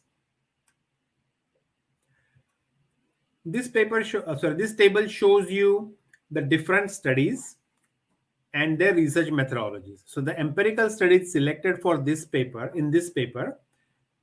some of them did a qualitative approach, some had a quantitative, some had a mixed approach, some only had conceptual works or industry articles. So they have given a table here to explain that. So this is also something that you can follow. So I think there are quite a few things in this paper. So I will not go through all of it. It's quite a lot to cover. But you can always check out this paper later on and get more ideas on how you can write your research paper. Okay, so what I will like to do now is take a few minutes break, but at the same time get you all ready for the class activity. So for the class activity, what you need firstly is to have a systematic literature review paper, a published SLR paper. So it is not your paper. It could be a paper that is published in your discipline. So I want you to download that paper first. Okay. And like I said, you have to choose a good quality paper that is published in a good journal. So depending upon what your research area is, I suggest you download one systematic literature review paper first. And that is the paper that we will use for class activity that we will start now. Okay. So everyone, please download one systematic literature review paper if you have not done so yet.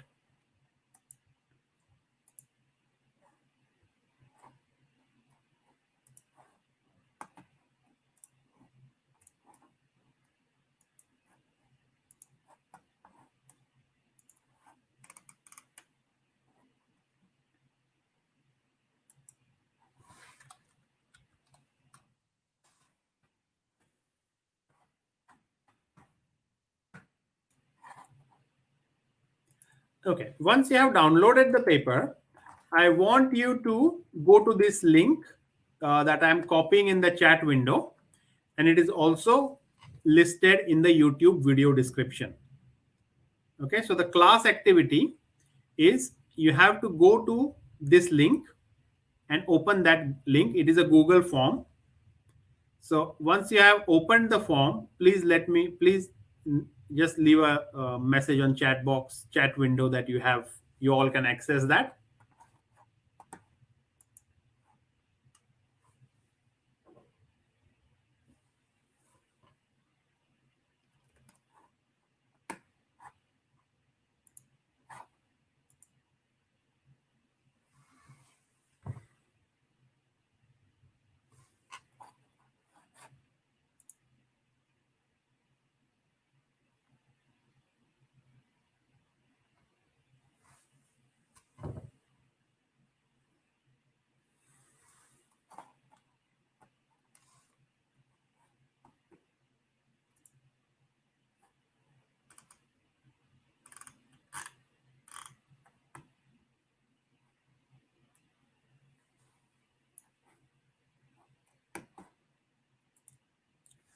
Okay, have you all opened the Google Forms? And do you have your SLR paper?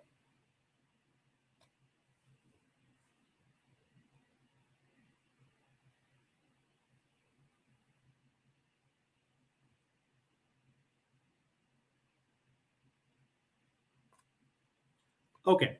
All right. I got one response. So I guess others will also be would have got it. So now is the time to do some writing. Yeah. And one of the way that I want you to do that writing is to open this Google Forms. I will actually share that. Uh,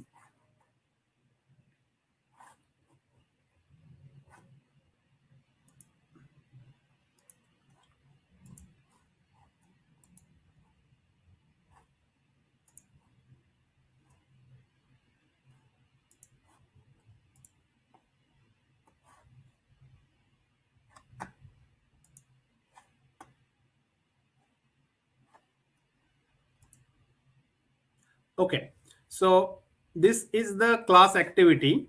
What I need you to do here is, based upon the paper that you have selected, based upon the SLR paper that you have downloaded, I want you to go through that paper. Yeah, like I said, there are typical sections within a SLR paper, like abstract, introduction, prior literature review, research questions, methodology, inclusion exclusion criteria, quality assessment, and so on. So I want you to first say, let's read the abstract. Yeah. And I assume that you want to write your systematic review paper as well. So when you want to write your systematic review, uh, you have to actually start writing. Start to write the paper. So this activity will help you to get started on different headings of your systematic review paper.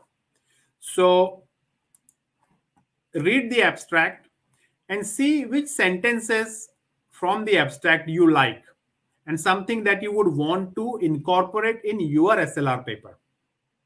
Okay.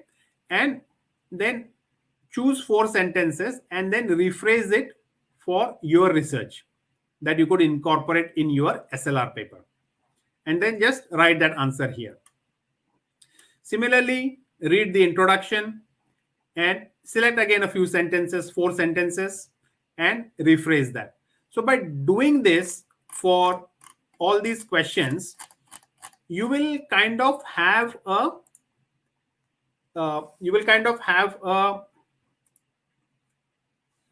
starting template to start working on your systematic review paper. Okay, so it is a very thorough and a detailed class activity. So you can start on that now. If there are any questions that you have, you can post them here. I can answer it. But we are going to spend like an hour now to do this writing. And I want you to put this in the Google Forms, and then once you have saved it, please submit it, because then we will know that you have completed your assessment and also your the exam activity.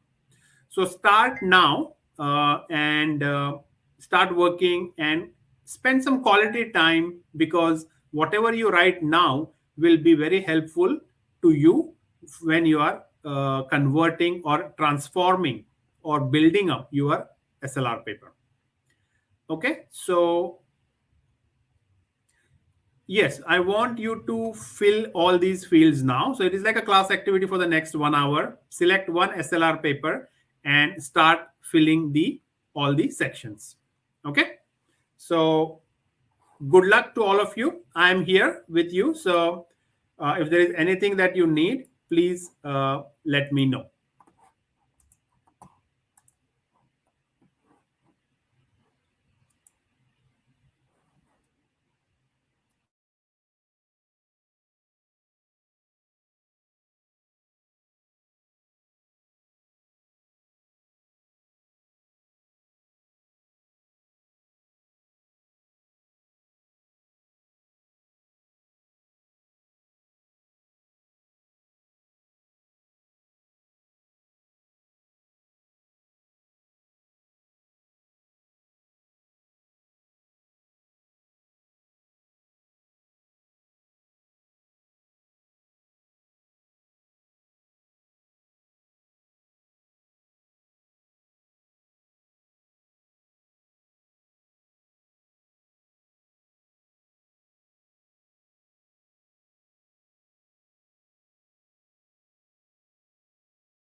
All right. I am back, and let's get started with the rest of the session.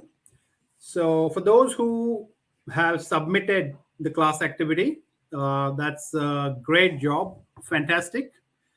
All of you have done a fantastic work submitting the class activity. If you need some more time, please do submit the class activity after the session is complete, because I do not want you to just rush through and do it for the sake of doing it. I really want you all to spend quality time to get the work done correctly. So if it cannot happen during the 1 hour, that is perfectly okay. But you do make sure that you do submit um, your class activities, because that is one of the requirements for the webinar if you are looking to receive a certificate of participation in this webinar. So yeah, no rush in completing. So the rest of the session, I want to cover a few other things that I think are important and useful when you think about submitting your paper for review. Okay, so the first thing from that is, if you have your research paper ready, what is it? How do you select the appropriate journal for submitting your paper for review? So I have this video that I had done a couple of months ago. And I think if you watch this video, you will get a good idea of the actual steps that you can do in terms of searching for. Actually, this paper, this video is showing you how to search high quality papers if you do not have access or subscription for Scopus and Web of Science. Okay, so you can do that using Google Scholar, and identifying Q1, Q2, Q3, and Q4 journals. These are the journal rankings. So Q1 category of journals are the best journals that are considered in your discipline. So there is a website that you can check. It's called Shimago, and this website ranks different journals into these 4 categories, Q1 to Q4. Sometimes a specific journal can be ranked in 2 categories. Yeah, so it may be ranked Q1 as well as Q2. And that happens when the journal is categorized in multiple discipline areas. So for one discipline, maybe it is ranked Q1, and for the other discipline, it may be ranked Q2 or Q3, or whatever the case may be. So do check out this website. Let me find the link for you, the exact link. So this is the actual link, Shimago JR. JR stands for Journal Ranking, I think.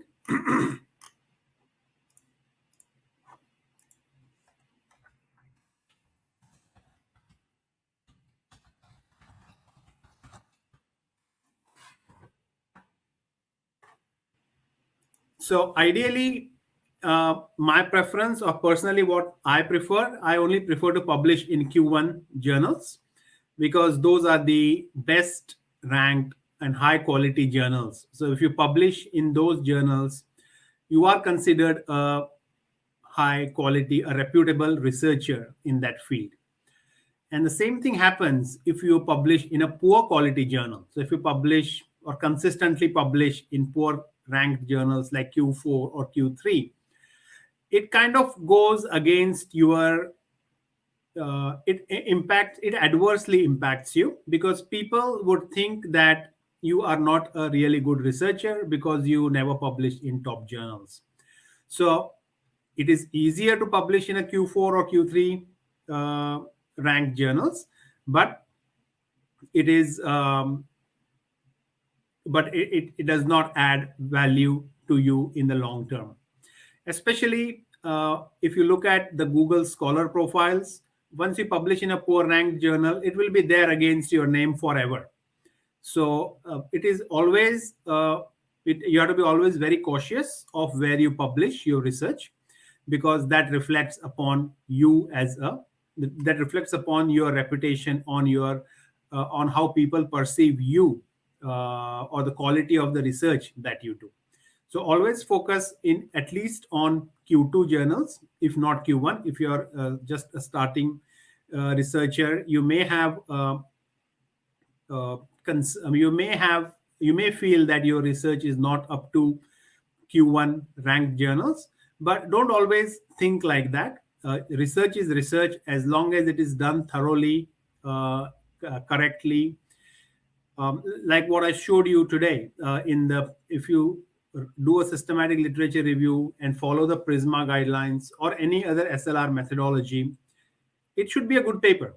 So if it is a good paper, the first preference has to always submit that paper to a good quality Q1 ranked journal. But it does take a lot of effort. It is not as easy to publish in a top journal. The reason being, top journals always look for very detailed and thorough research work. And secondly, there is always competition to publish there. So doing a thorough work is one thing, but also doing what is important. So again, coming back to your research question, it is very important. So if your research question is interesting to the journal audience, then the journal would look at your research in a favorable manner. So you are creating yourself an opportunity, not just by doing good research, but also also answering a very important research question that will be of interest to a large group, large community. So when you get a chance, do visit the Shimago website. You can search directly for a specific journal if you want to see how that journal is ranked, especially if you are going to screen the papers using Google Scholar and you do not have access to Web of Science or Scopus. It becomes even more important that you select the research or the screening that you do when selecting your research papers for your SLR. These papers come from good ranked journals. So Q1, Q2 would be preferable. So in that context, you also need to look at where the papers are published. So Shimago is a good choice, but you would have to do it manually one by one. So for example, you use a specific keyword and say find 100 papers for your SLR. You can sort it by the journals where these are published, and each unique journal that is listed in that list from 100, you would have to look for their Q1 and Q2 ranking. Those journals that are top journals in your field, you should ideally know which ones are Q1. So you don't really need to search for Q1, but it may be that Q2, you want to include Q2 journals, but maybe you want to exclude Q3 journals. So that activity will take time. And writing an SLR itself is a very time consuming activity, and it requires a lot of effort and a lot of rigor and a lot of thoroughness when you're doing this work. It is not hard, but it is laborious and time consuming. So you need to have a proper plan on how you're going to what aspect of your systematic literature review paper you are going to work on each specific day. So if you do not have a plan, please look at my the 21 days of writing course that I conducted. So some of these videos are there for freely available on my YouTube channel. Not the complete video, just for I think 5-6 minutes of each day I have made available for free. So at least you can find out what is it that you can do each day, follow that for 21 days, and you would be able to have a dedicated or a structured plan to complete your systematic literature review. Okay, so that would be my suggestion, because if you follow that, you will be you will go through that level of rigor and dedication to do the right amount of work for your SLR. So do look at this video. The link for this video is in the description, in the YouTube description. You can check it out after the session today. But it will give you very good insights on how you should progress with your journal selection.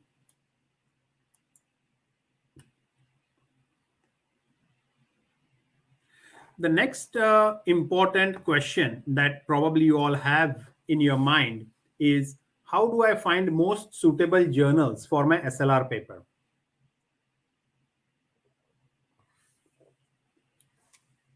So the first step, for example, is to look for Q1 journals that have published SLRs, or that like SLRs, that publish SLRs regularly, and they kind of appreciate SLR papers. So that is one aspect. Second is, look for the empirical papers that you have selected for your SLR paper, for your review, and see where those papers are published. Those would be good option, good choices for your SLR, for submitting your SLR to that specific journal. So again, if your inclusion criteria was to only include Q1 and Q2 journals, when you will look at the references, they will again be Q1 and Q2. So when you come to the stage where you want to submit your paper for review, you already have shortlisted relevant journals who have published papers in your topic area, in your research discipline, in your research topic. So that is a good sign, because it shows that the journal is interested in the topic that you are currently researching on. So that would be one way. So first, looking at Q1, Q2, if you have kind of decided that this is the paper that is going to go to a Q1 journal only, then you would have to list those Q1 journals and see which journal would be most suitable for your for doing this, for submitting your paper for review. But how would you know which is the most suitable journal for your paper? It's not a easy task. So for that, you might have to do some more research on the journal itself and look at their the issues, the papers that they have published in their recent issues, maybe this year or last year, and kind of judge what kind of research do they publish, what is their interest area, and see whether your paper fits to that topic, whether they would like to do the research, publish the research that you have done. And this activity, in fact, you can even begin early on when you start your research. So for example, when you decide that you want to do a systematic literature review, don't leave the task of selecting the journal at the very end. Many of the researchers or students would do that, but ideally you should have a journal in mind that this is where I want to submit my paper, and you kind of have to do a evaluation of that beforehand. For example, I'm going to submit to this journal, International Journal of ABC, or whatever the name of the journal may be, and just make a habit to write the reasons why you think you want to submit it to that journal. So it can't be a reason that it is a Q1 journal and that's why I want to submit there. Because if you're only going to submit in a Q1 journal, your list will only be Q1 journals. So within the list of Q1 journals, if you have 10 journals or 5 or 7 journals that you have shortlisted, which one would be the one that you would submit first? And if it does not get accepted, which is your next venue? So have that plan ready as well, because this is something that you need to think beforehand, and that is what we do in the with all my I do with all my students. When they start the program, I tell them to start thinking about the journal where they want to publish. And there are some tips and tricks that you can also do to kind of engage the journal beforehand on how you can get in touch with the editor, and how you can kind of build up the rapport before submitting your paper for the review. Okay, so that is some tips on finding the suitable journals. The next question that commonly comes up is how to prepare your paper for submission to a top ranked journal. So, first and foremost, I think you have to think from the journal's perspective that if I am the journal editor, why would I publish your paper? This is a question that you have to ask uh, as a researcher. What is it that I have done? How are my findings relevant or important or unique, that this journal would want to publish my work? So keep that in mind, at the forefront of your mind every time, that these are the 5 things which makes my paper very unique. The readers would like to read my paper because, and try to answer that question, because that is the uh, first approach, that is the first step, kind of, to prepare in preparation for your journal submission. The second thing is you have to ensure that your research is thorough. So there is no alternative uh, for good research unless it is rigorous and very, very thorough. So in case of writing an SLR, it has to be a very thorough, systematic review of the research in your discipline. And not only that, it is also equally important to select the research topic or your research question that will be of interest. There's no point spending your time answering a question that is not at all, I mean, not very, it is important as a research, but it is not really interesting or exciting. People would not be very curious to know what you have found if the research question is boring. So making your research exciting, engaging, interesting is equally important, as like doing the research itself. Okay. Other than that, you have to format the paper correctly. Yeah, don't submit the paper in a rush. Make sure that it is completely error proof. There should be no grammatical mistakes. You can use some softwares like Grammarly or some other grammar editing softwares, English editing softwares. Or best of all is to get your paper proofread by a professional proofreader, because you do not want to give the opportunity for the reviewer to point out on errors on your English. Yeah, they can very well point out the errors on your research, but you should not give them the opportunity to say that there are grammatical mistakes in your paper. Yeah, so grammatical mistakes is a big no in your when you're writing your paper.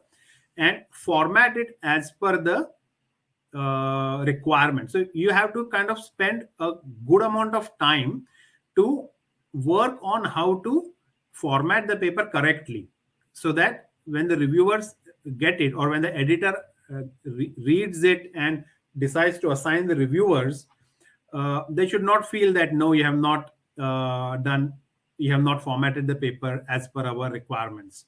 And I see this very more than often, that uh, you probably somebody has submitted a paper to some journal, and that was rejected, and they just resubmit the same paper in that formatting to another journal.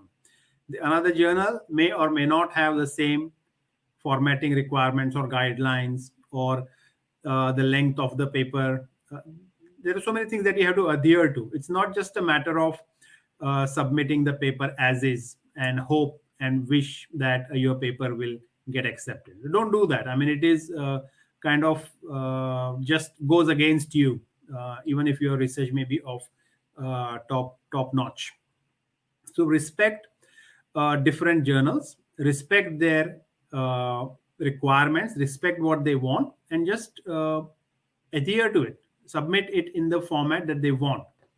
So that is one thing I would say in terms of preparation to uh, submission to a top ranked journal.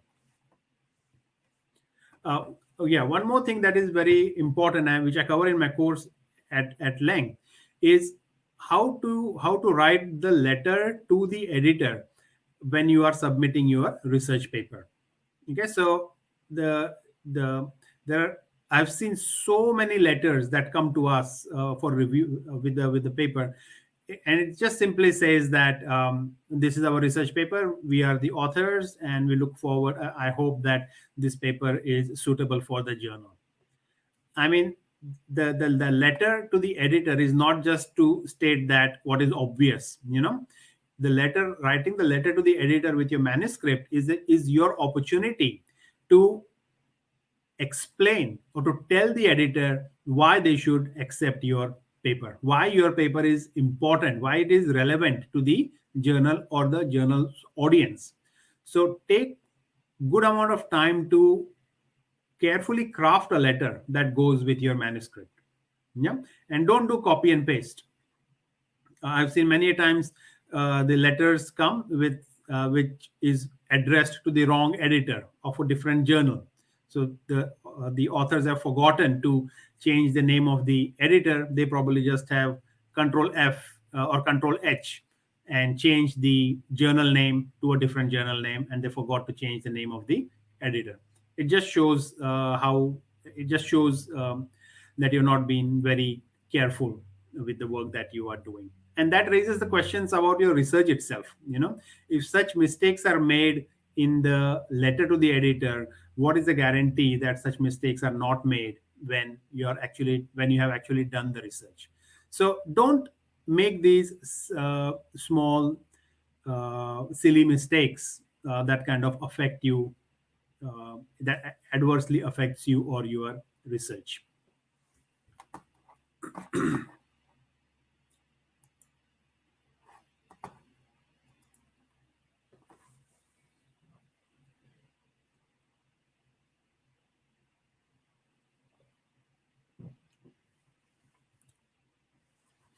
Okay, so in this part, I wanted to talk to you about, there are a number of tools that as a researchers you should use.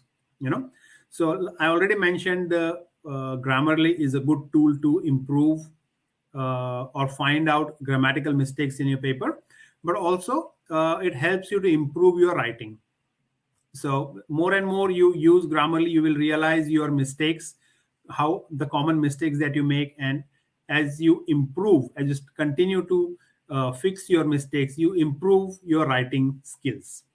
So that is the first software, first tool, I would say, not a software. The second thing that you could try would be using a plagiarism detection software, for example, Turnitin. This software helps you to find out if there are any anything that you have mistakenly copy and pasted but you have not paraphrased. So that does help you to identify such mistakes, and almost all top journals would do a plagiarism check on the manuscripts that come to them for review. Similarly, for referencing, there are many free referencing softwares available, such as JabRef that I have mentioned here, and also Zotero, and there are many, Mendeley, there are many different types of referencing softwares that are available. And it is always best practice to start using referencing tool or referencing software, because it will help you a lot in not only in writing your first research paper, but also it will be a library of all your references that you can use in your PhD thesis as well.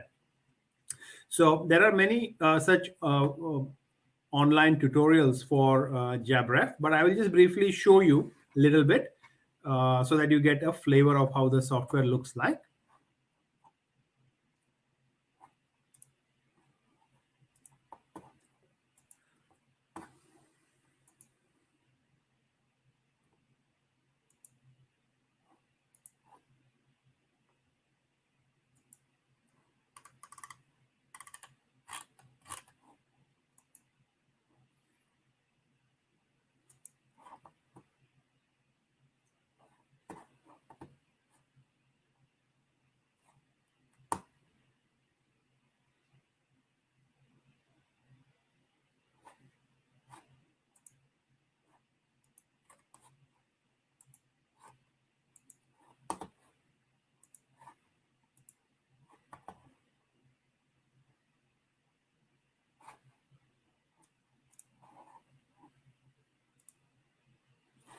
Okay, so this is an example of Jabref, which is a referencing software.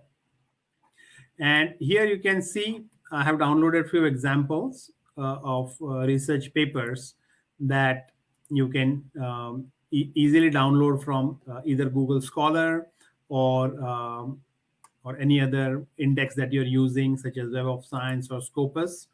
The benefit of this using this software is it is a complete uh, database or a library of all the papers or the references that you have ever used.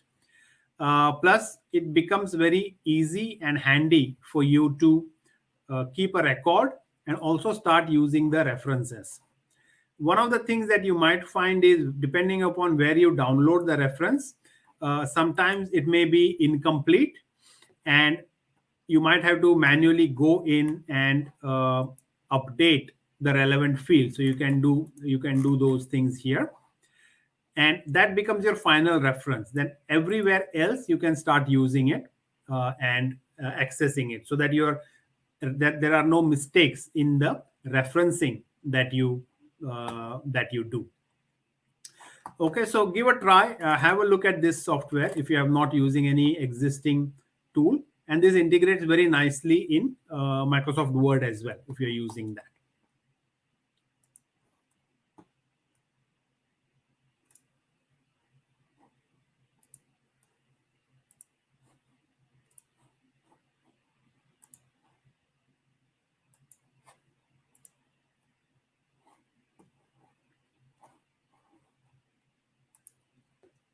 Okay. Other than that, there are many other softwares or apps that you can use during your research journey.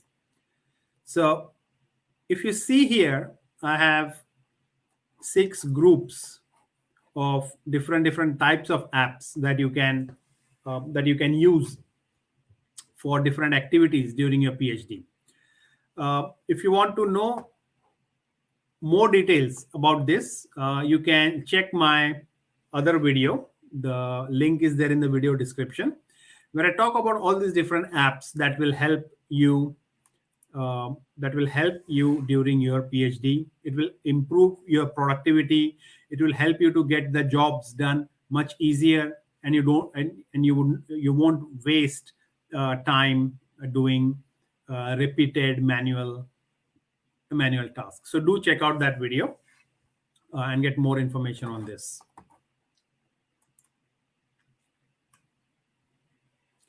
Okay, I think that's all I had to cover.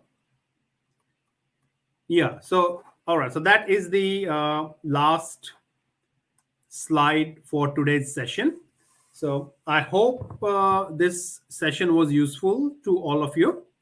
We can now open up for Q&A sessions. If you have any questions, you can please post them in the chat window, and I will take up the questions now.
Okay, I'd like to take this question by Anamika.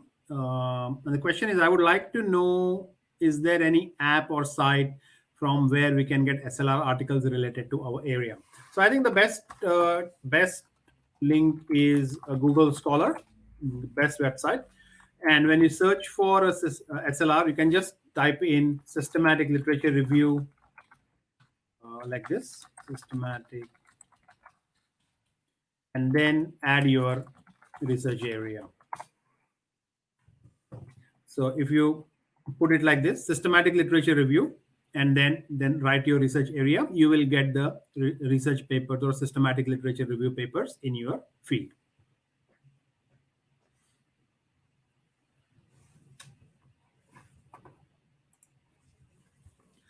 Satish, yeah, that's right. The research tools is one of the parts that I have covered in that video, in that webinar on how to plan your PhD in year one.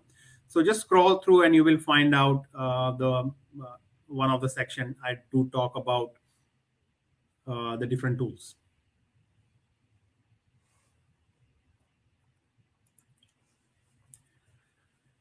Is there any tool that can provide real-time data? So I need to know what you're referring to, what kind of data you're looking for, and then maybe I can help if I know.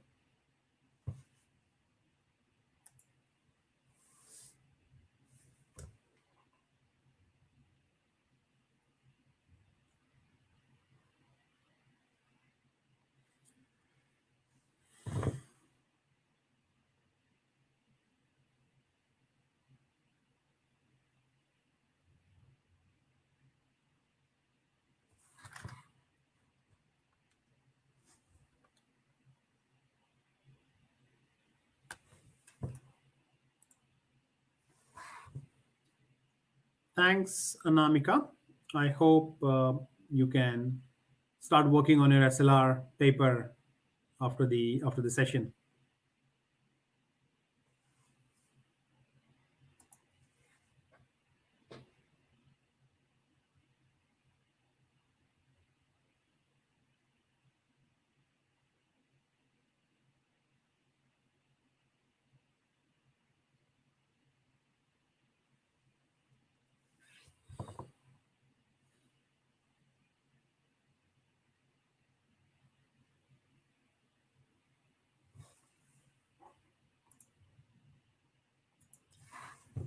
Thanks, Priyanka.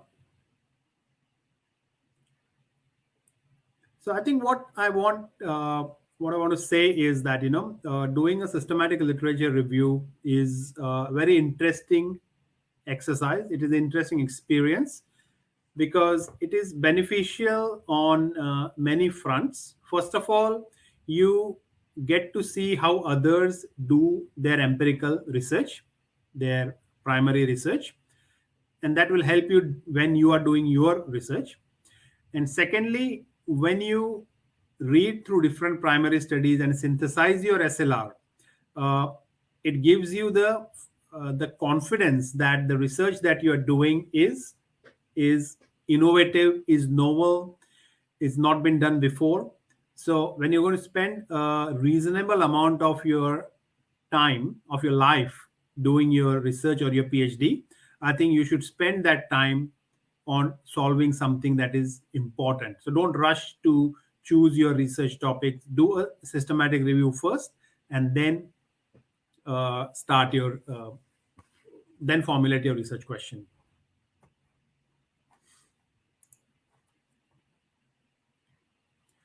Sumit, this video will be available on my YouTube channel, so you can check it there anytime. After we complete the session, the full recording will be there for you to go through.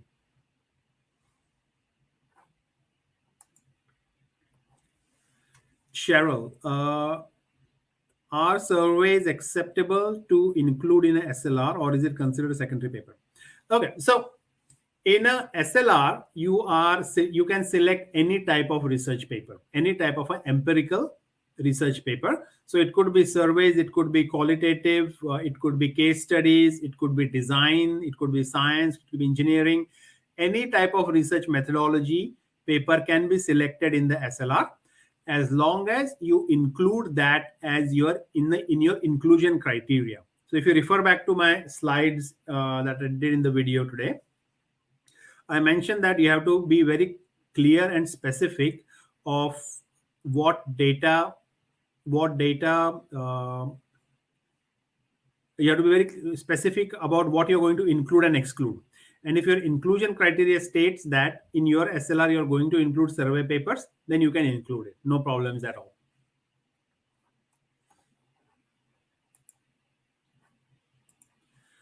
Okay. Bit and your question on microgrid data, I am not really sure whether such data is available or accessible. But what I would suggest is have a look at one of my earlier PhD students.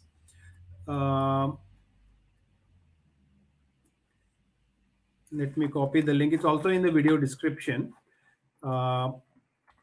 This student did some work in smart grids, did quite a bit of work actually in smart grids. And we had challenge identifying smart grid data. So we had to synthesize some data, artificially synthesize data based upon some data that we had, that we found. So you might want to check that out. And so there are many papers that she has published. So do check. One of those papers is about the data set for microgrids and smart grids.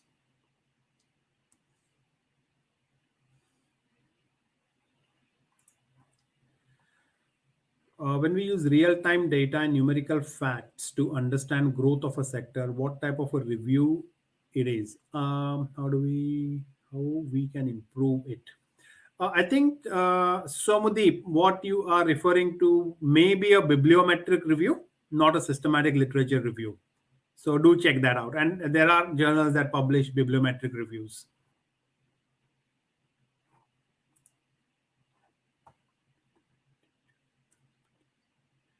Chiranjit, I'm not really sure if I understand your question.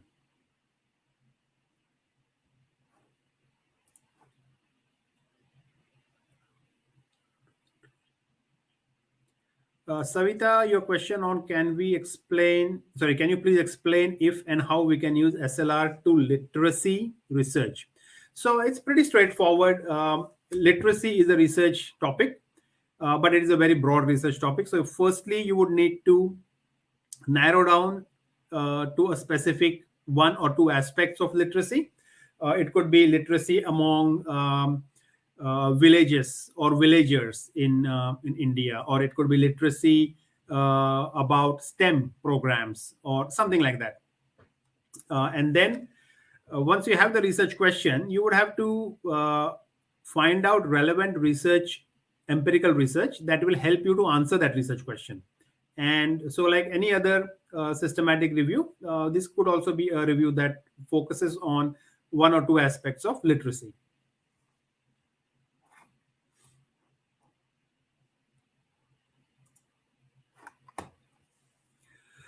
If not many studies are available on our topic of interest, can we do SLR? Yeah, I think that is a very good position to be in. So if your area does not have a SLR, then I think if you write an SLR, that can become probably the most cited paper in your discipline. So please go ahead and to start drafting your SLR.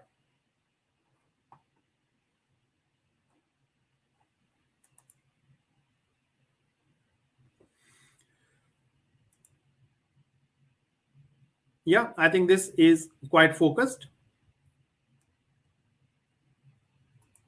This is a quite focused research topic, Savita, so that's good.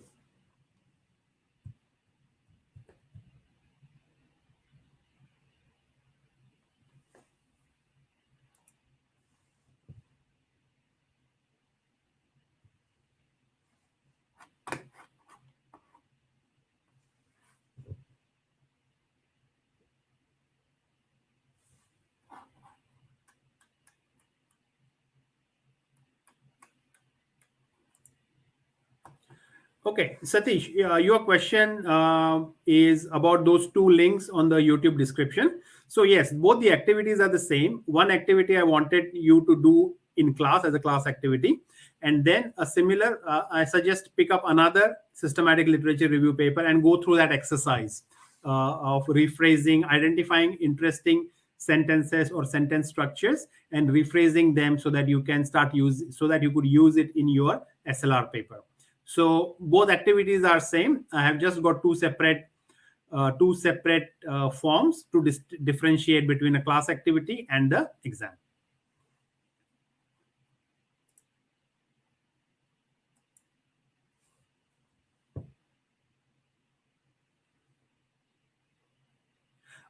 In terms of submission, I think if you need a few more days to do a proper job, please do take that. There is no rush as long as it is completed by this week.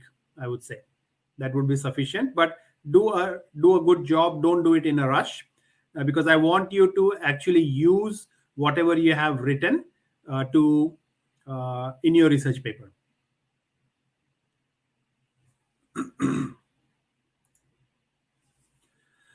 How is SLR different from bibliometric analysis? Okay, so bibliometric analysis is a type of a review, I can say, but here the focus is more on the quantitative aspect.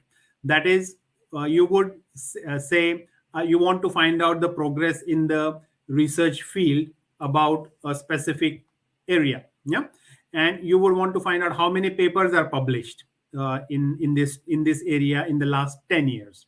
So you can find out that. So that is one of the bibliometric analysis that you can do.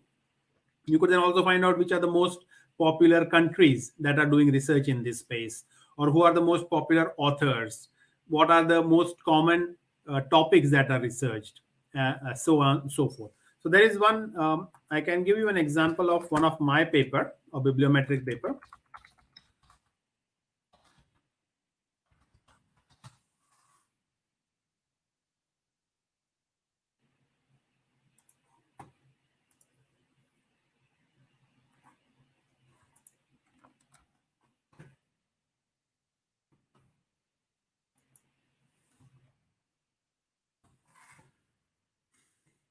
So this link is a link to my survey, my bibliometric paper. So if you want, you can check it out later. I will also include that in the video description.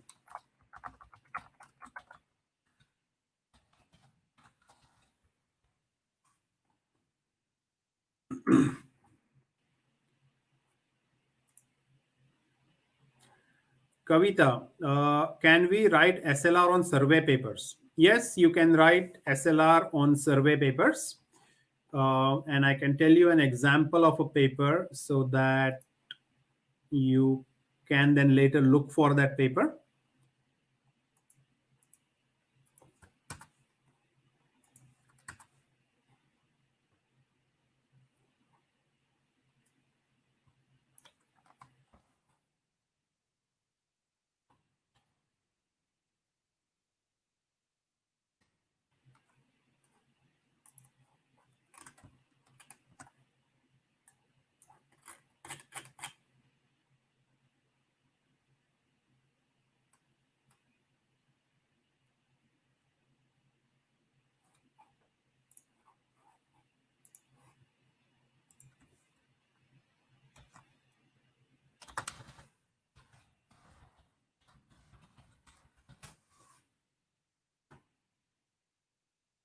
So this is a paper,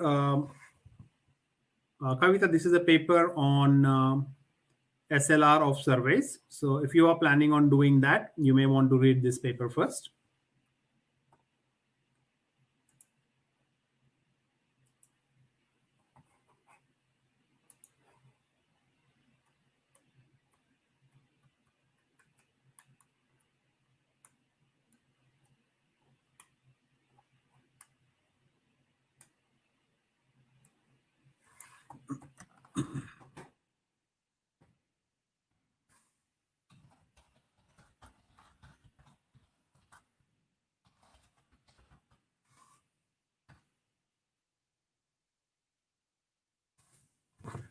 Any more questions?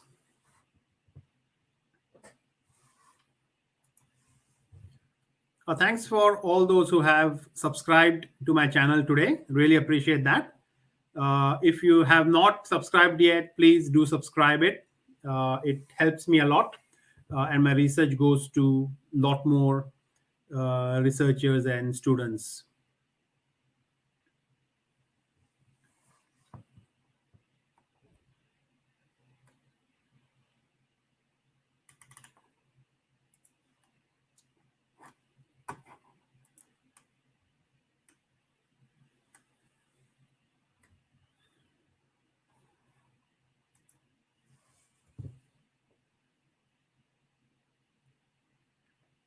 Any further questions from you?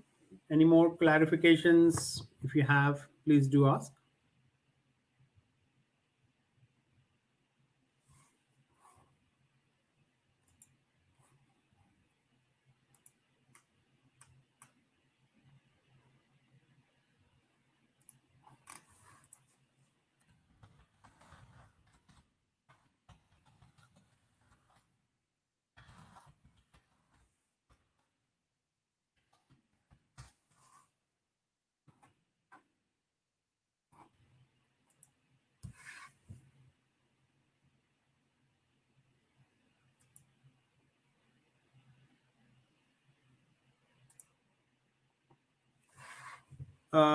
Chiranjit, can I put the data of literature paper into a conference paper?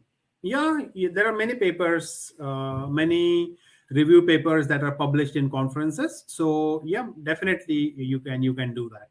Depending, especially in the engineering or a computer science space, conferences are very popular, and very good quality papers do get published in top conferences in that area. So yeah, you can definitely do that.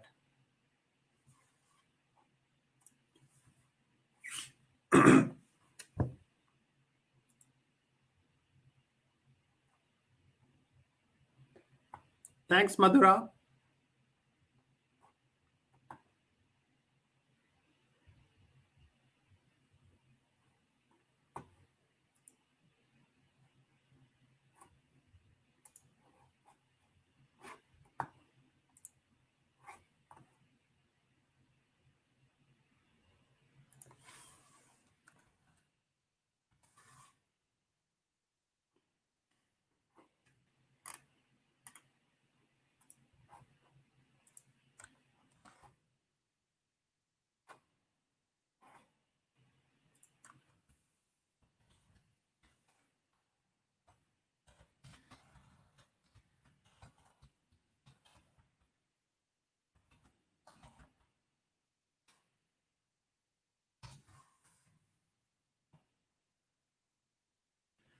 I'm going to run another webinar on Thursday. And this is, like I earlier said, this is going to be the third webinar on how to plan your PhD.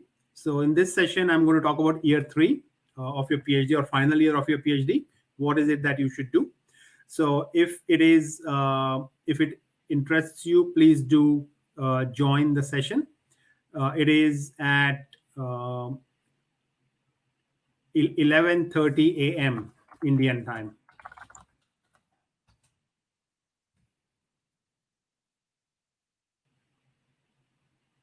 Thank you, Sangeeta ma'am.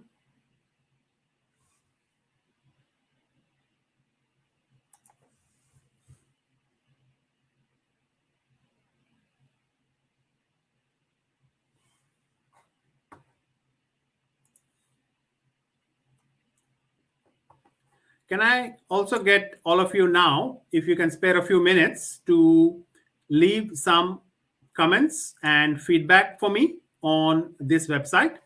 The link to this is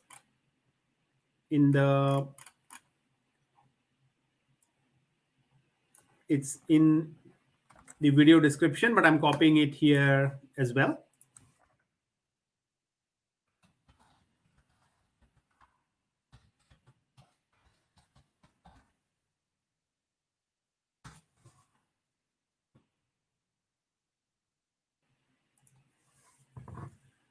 This will really help me to improve my webinars that I do in the future, And also, if you have any things that you want to suggest, or if there are any specific topics that you would want me to make videos about, please do mention that.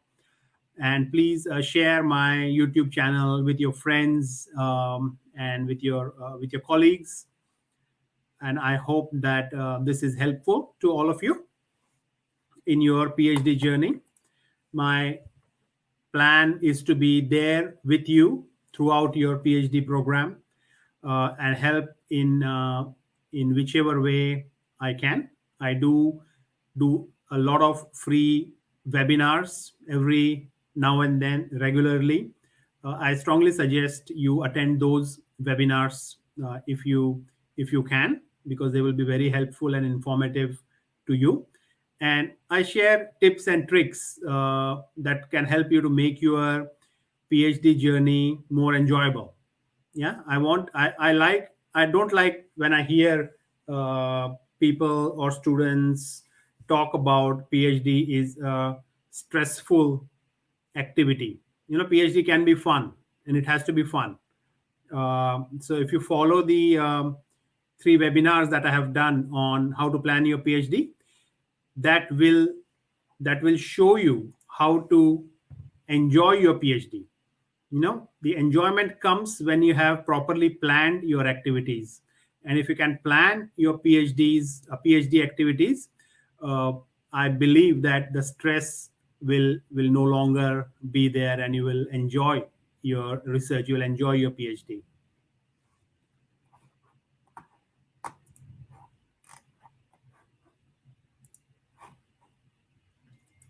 So yeah, I appreciate if you have given some feedback. And the last slide was the session, the exam that we have to do a bit of an assessment. And I've not kept it very hard as such, because my intention was to get you all to start writing. So the exam is similar to the class activity that you have done, and I would want you to submit, select another systematic literature review paper, and answer the same questions that you answered in the class activity. So I want to make sure that I want to get you start writing. That is my intention. That is my objective. So the link for this the link for this exam is there in the YouTube description, so you can check that out there.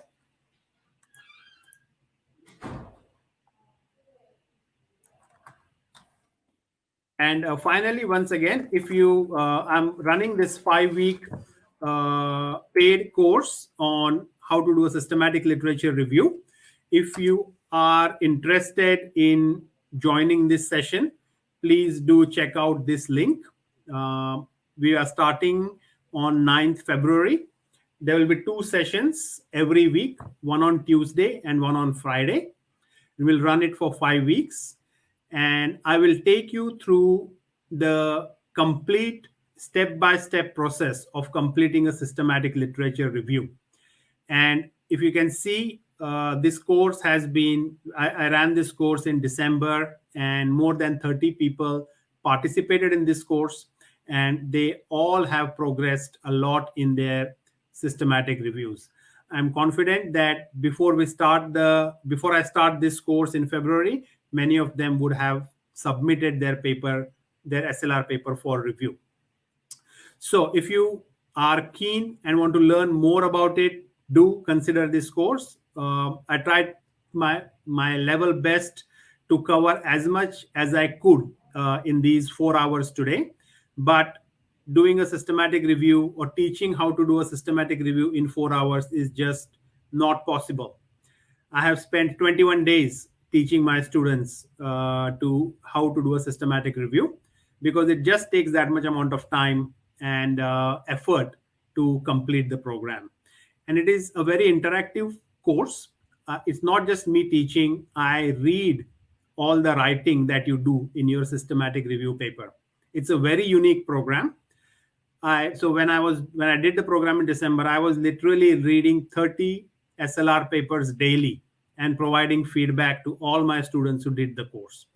And it was interesting experience for me because I could learn a lot about so many different research topics, and I just enjoyed that process of not only teaching the participants, but also learning from their research areas. So I think that's all for from me today. I would like to thank the Tripura University for giving me this opportunity to run this program for all their participants, and I hope we can do something similar in the future. So thanks a lot.